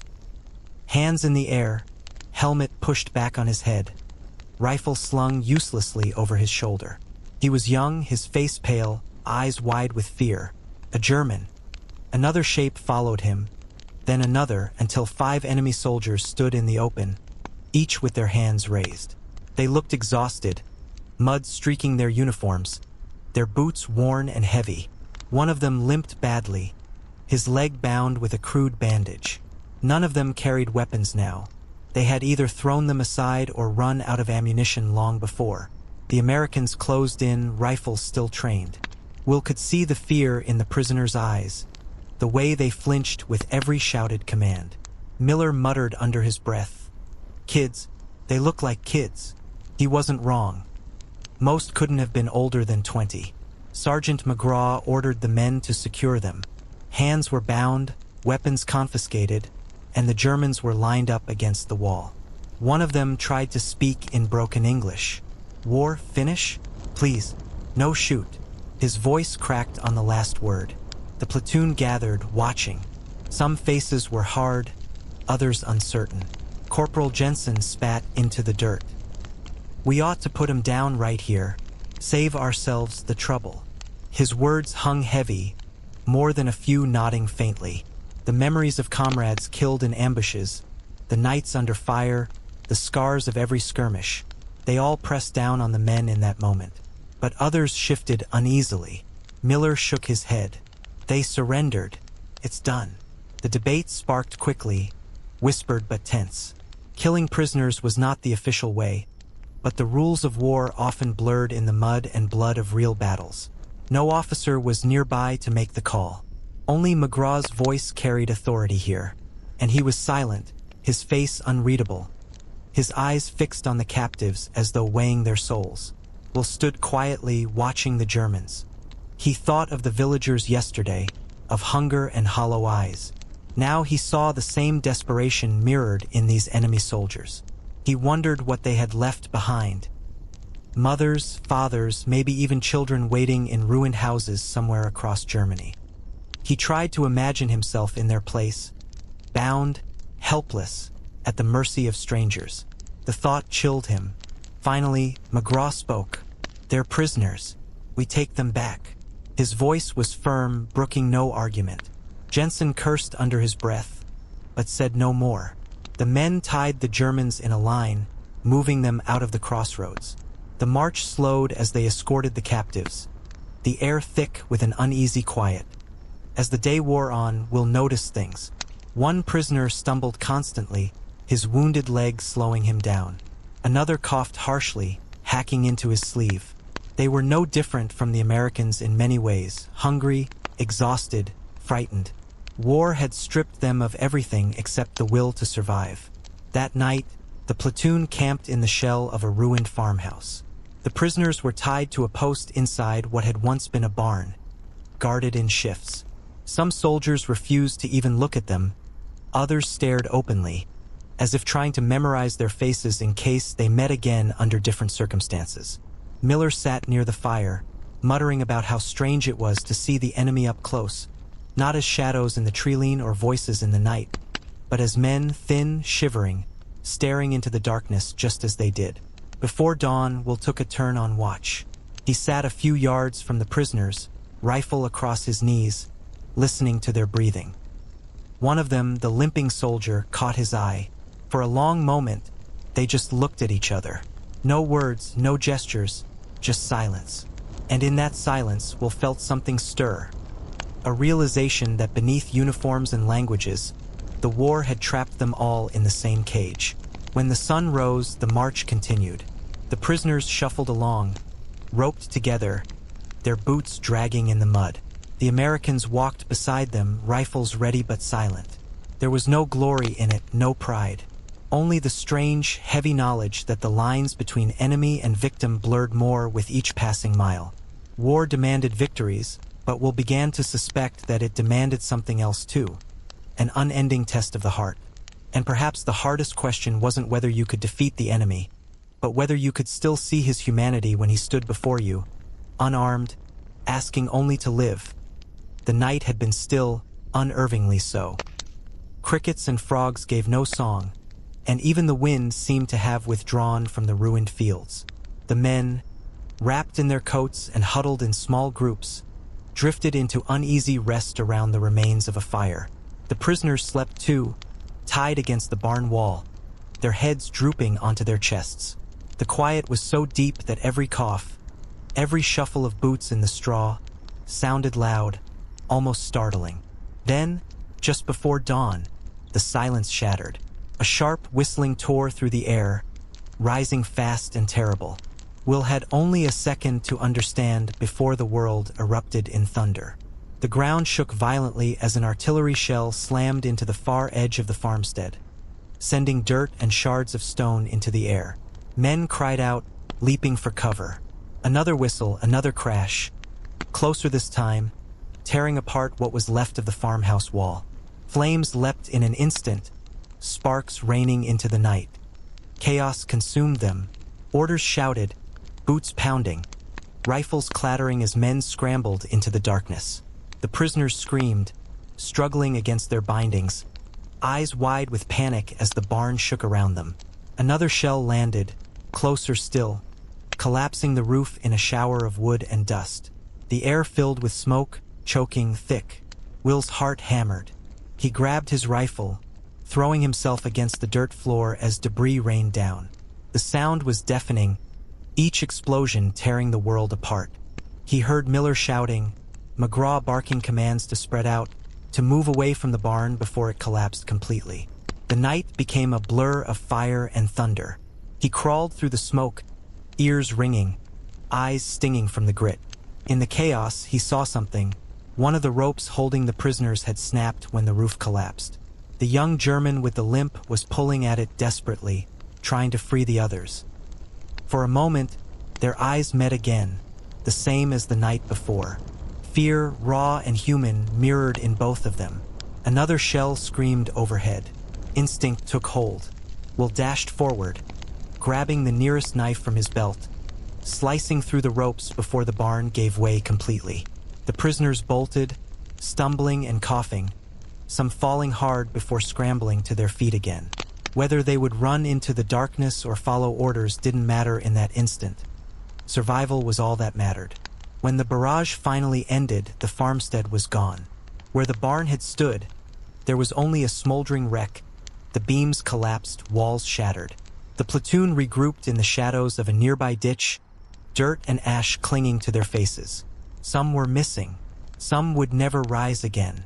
McGraw's face was blackened with soot, his jaw tight. He scanned the survivors quickly, counting. When his eyes landed on Will, and then on the cluster of prisoners now huddled together in the ditch, his expression hardened. For a heartbeat, no one spoke. Then the sergeant gave a curt nod.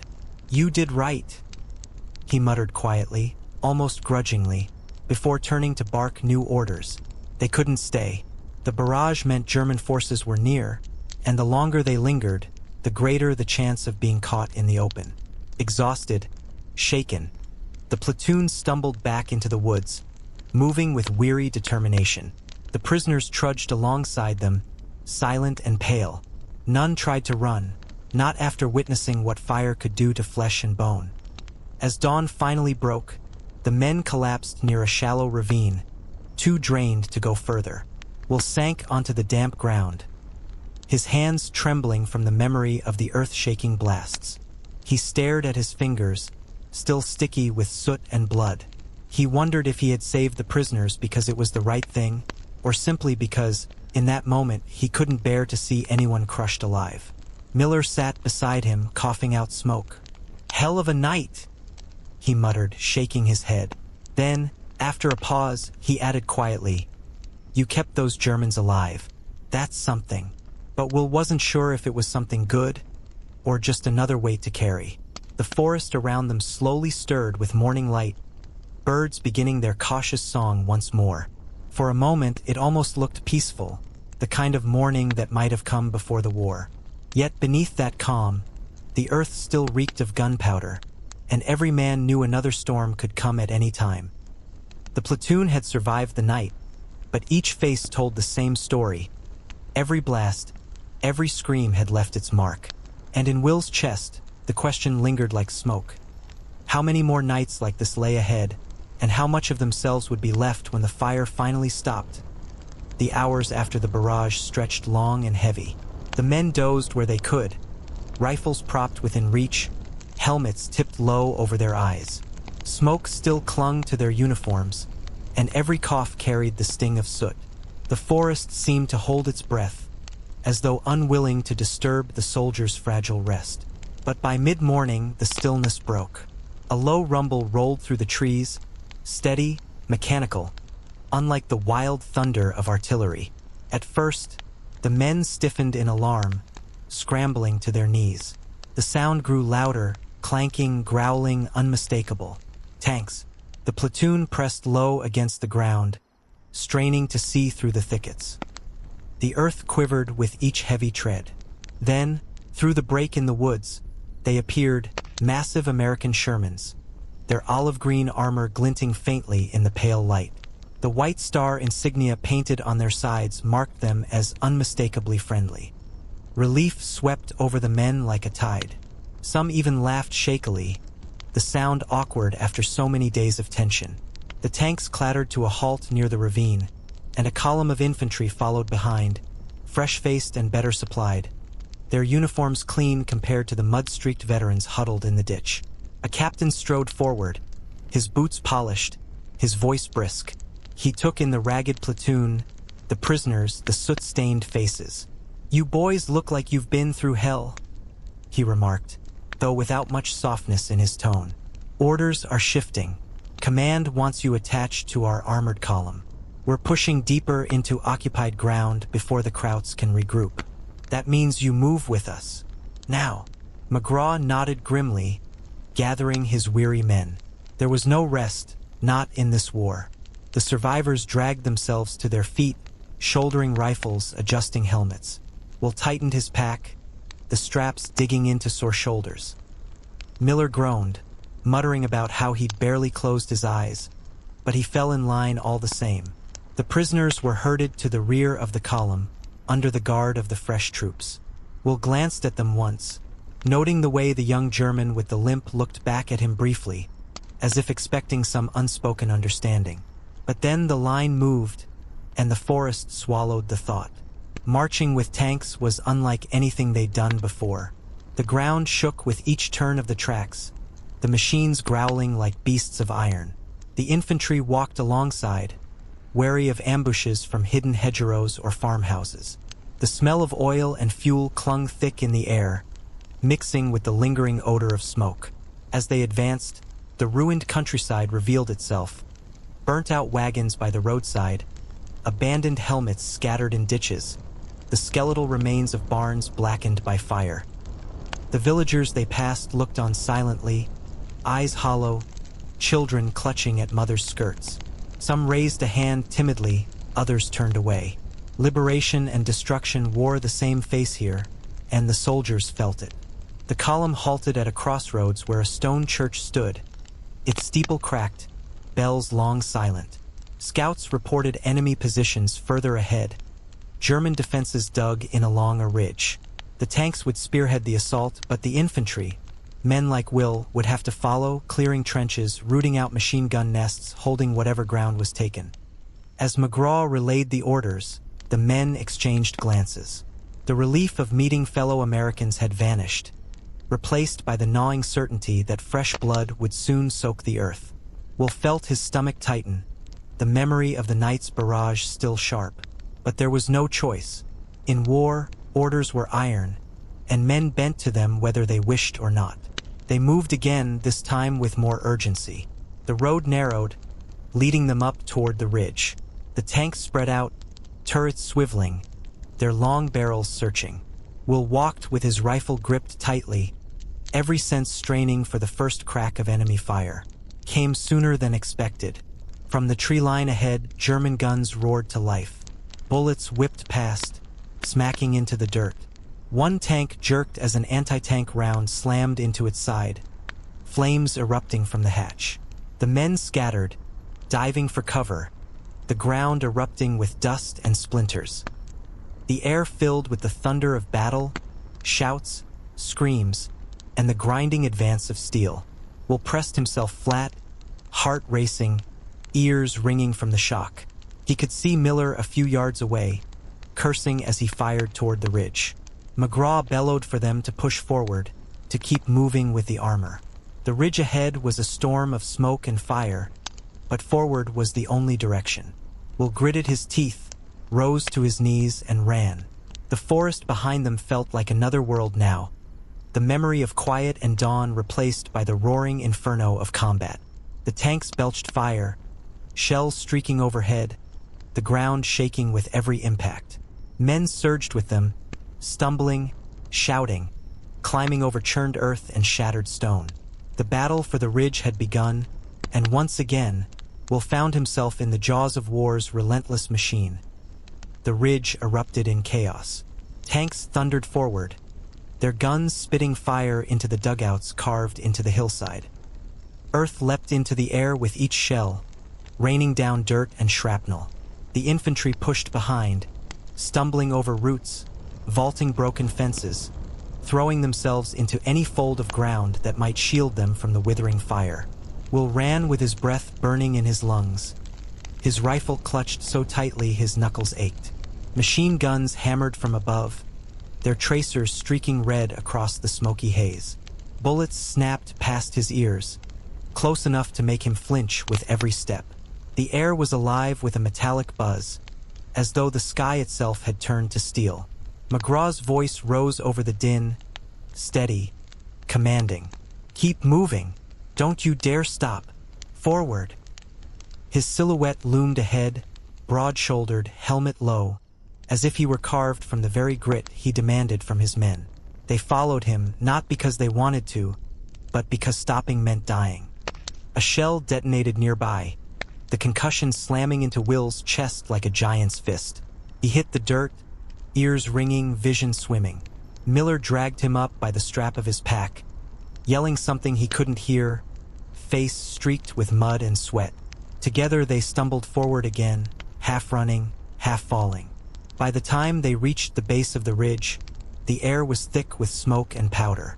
The tanks rumbled to a halt, their elevation too steep to climb. Now it was the infantry's fight. The ridge loomed like a wall of earth and stone, enemy fire pouring down its slope. Will pressed his back against the ground, heart hammering, staring upward into the storm.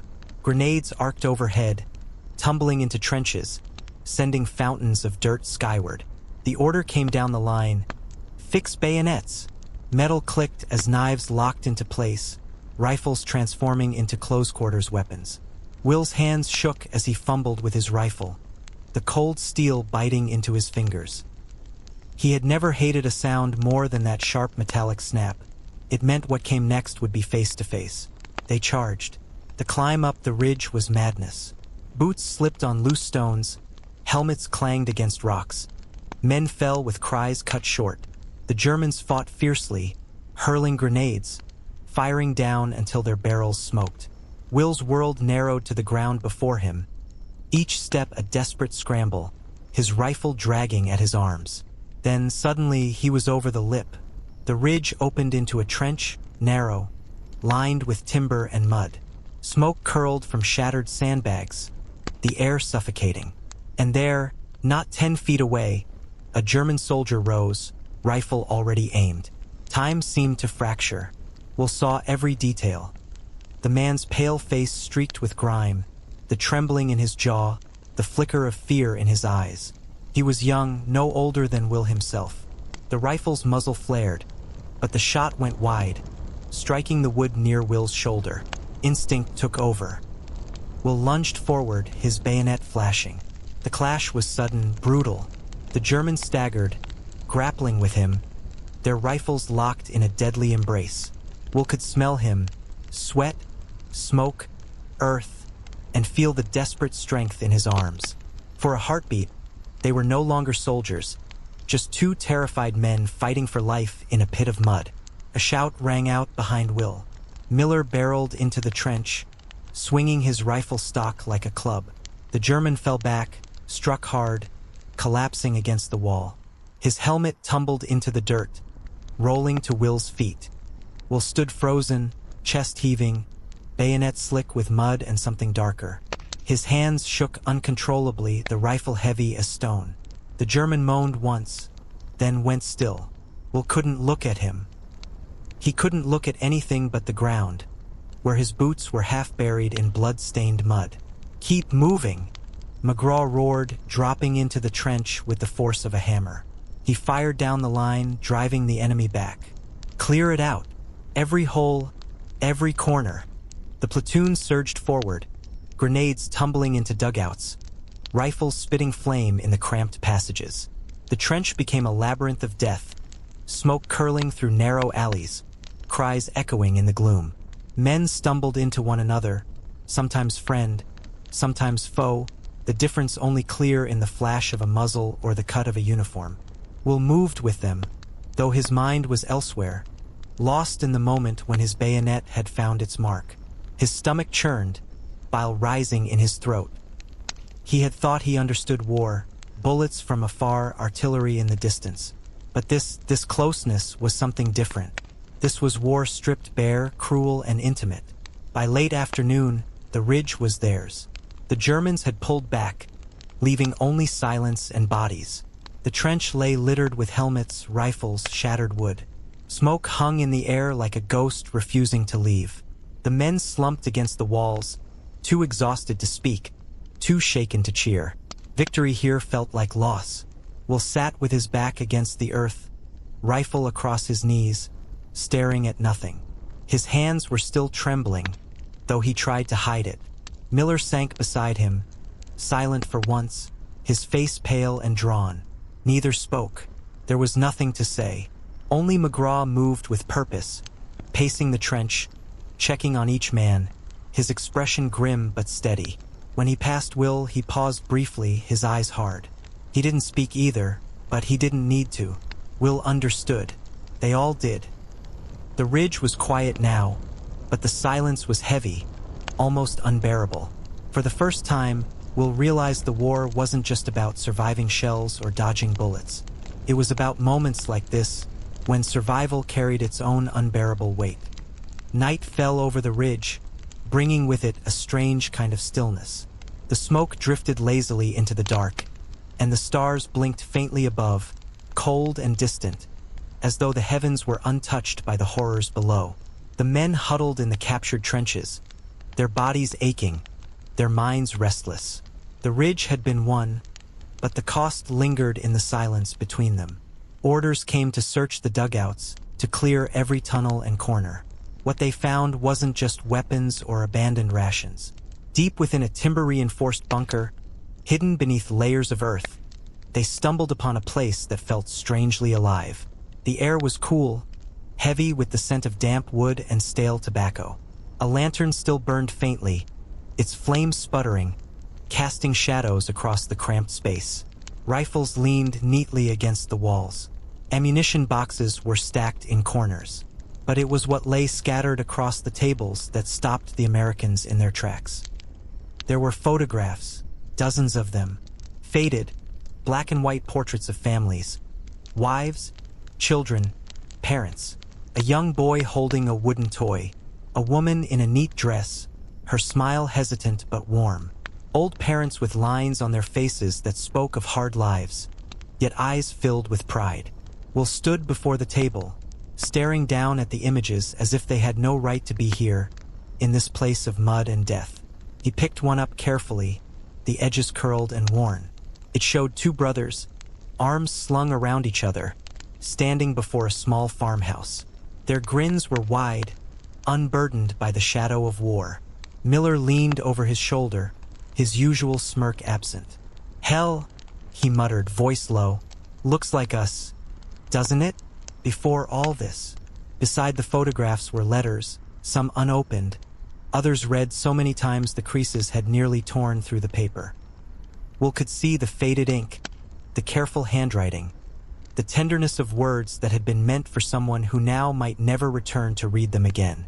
McGraw entered the dugout, ducking under the low beam, his boots thudding against the wooden floor.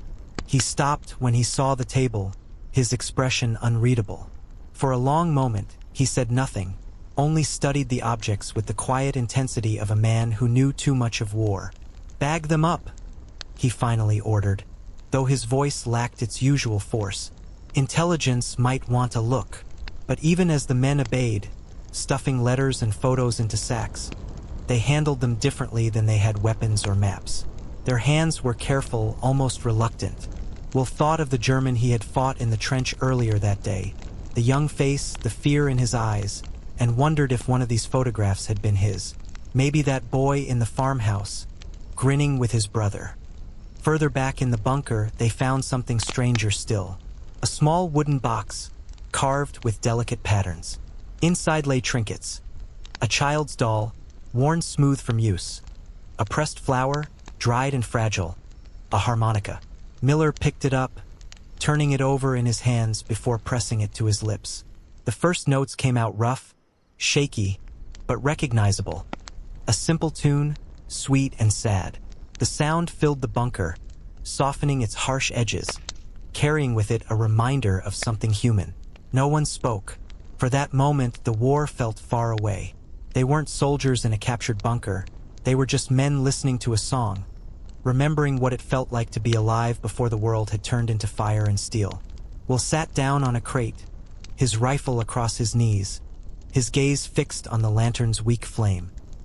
His thoughts drifted unbidden to home, to his mother's kitchen, where the smell of fresh bread lingered, to his father's voice, low and steady, to his sister chasing the family dog across the yard. Memories came sharper than they had in weeks, as if the photographs on the table had pulled them back from where war had buried them. "Funny, isn't it?" Miller said, lowering the harmonica.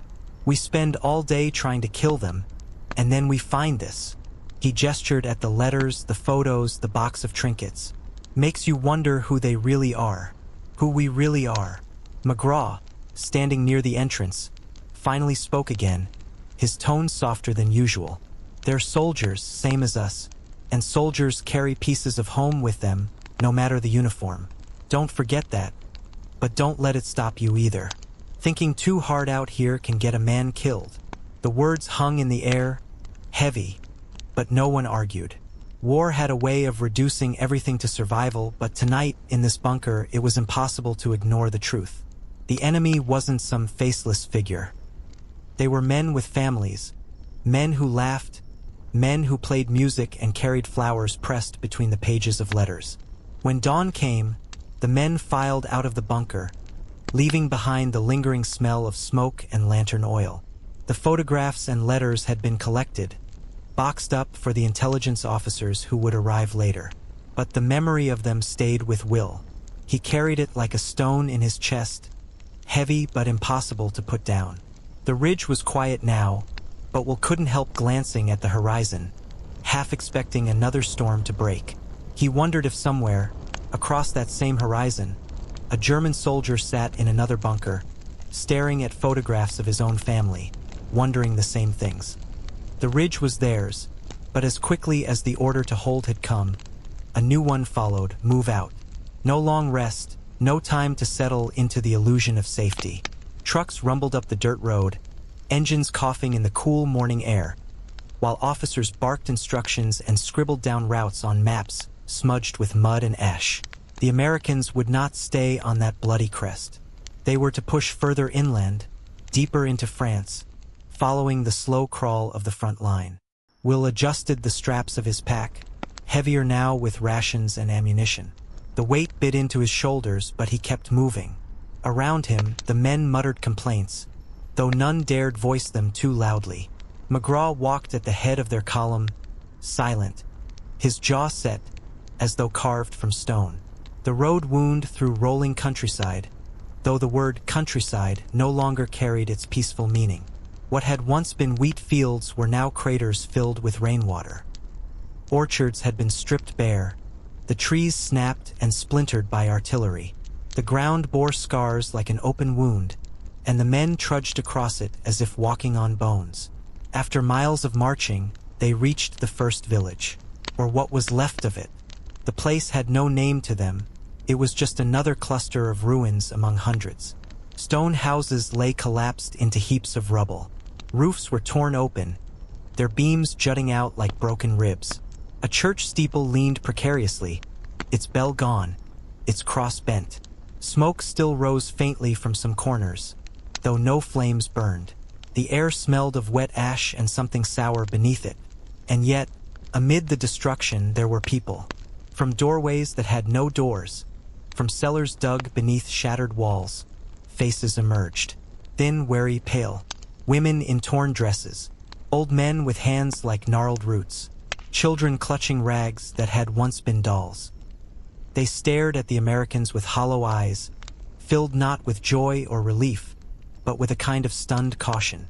Will slowed, his gaze catching on a little boy who stood barefoot in the mud, clutching a tin soldier missing one arm. The child didn't smile or wave. He simply looked at them, eyes too old for his small face. Miller, marching beside him, whispered, "Jesus, look at him." His usual humor was gone, stripped away by the sight. The column halted in the village square, or what remained of it.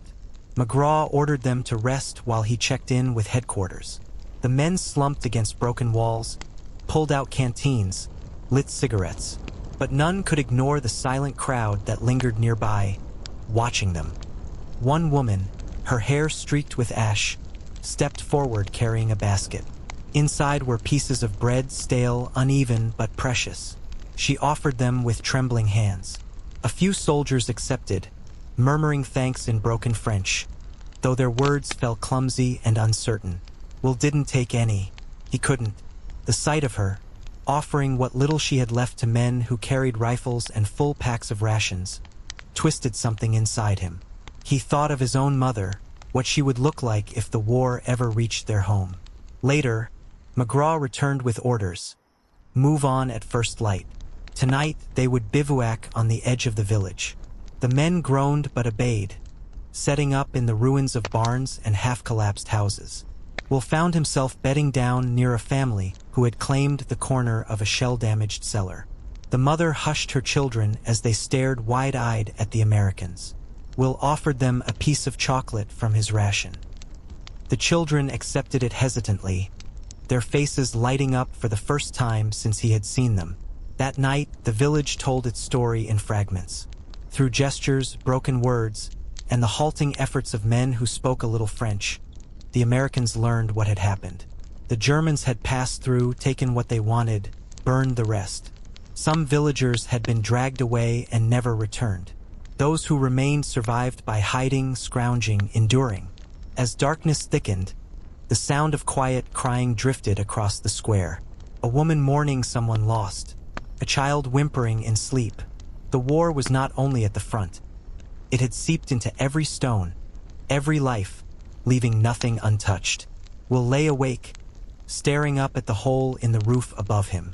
Stars glimmered faintly through it, indifferent as always. He thought of the photographs in the German bunker, of the boy with the toy soldier across the square, of the family pressed into the cellar beside him. The lines between soldier and civilian, between home and front, blurred until they were almost gone. When dawn broke, the Americans rose again, shouldering their packs, checking their rifles. The villagers gathered silently to watch them leave. Some raised their hands in faint waves.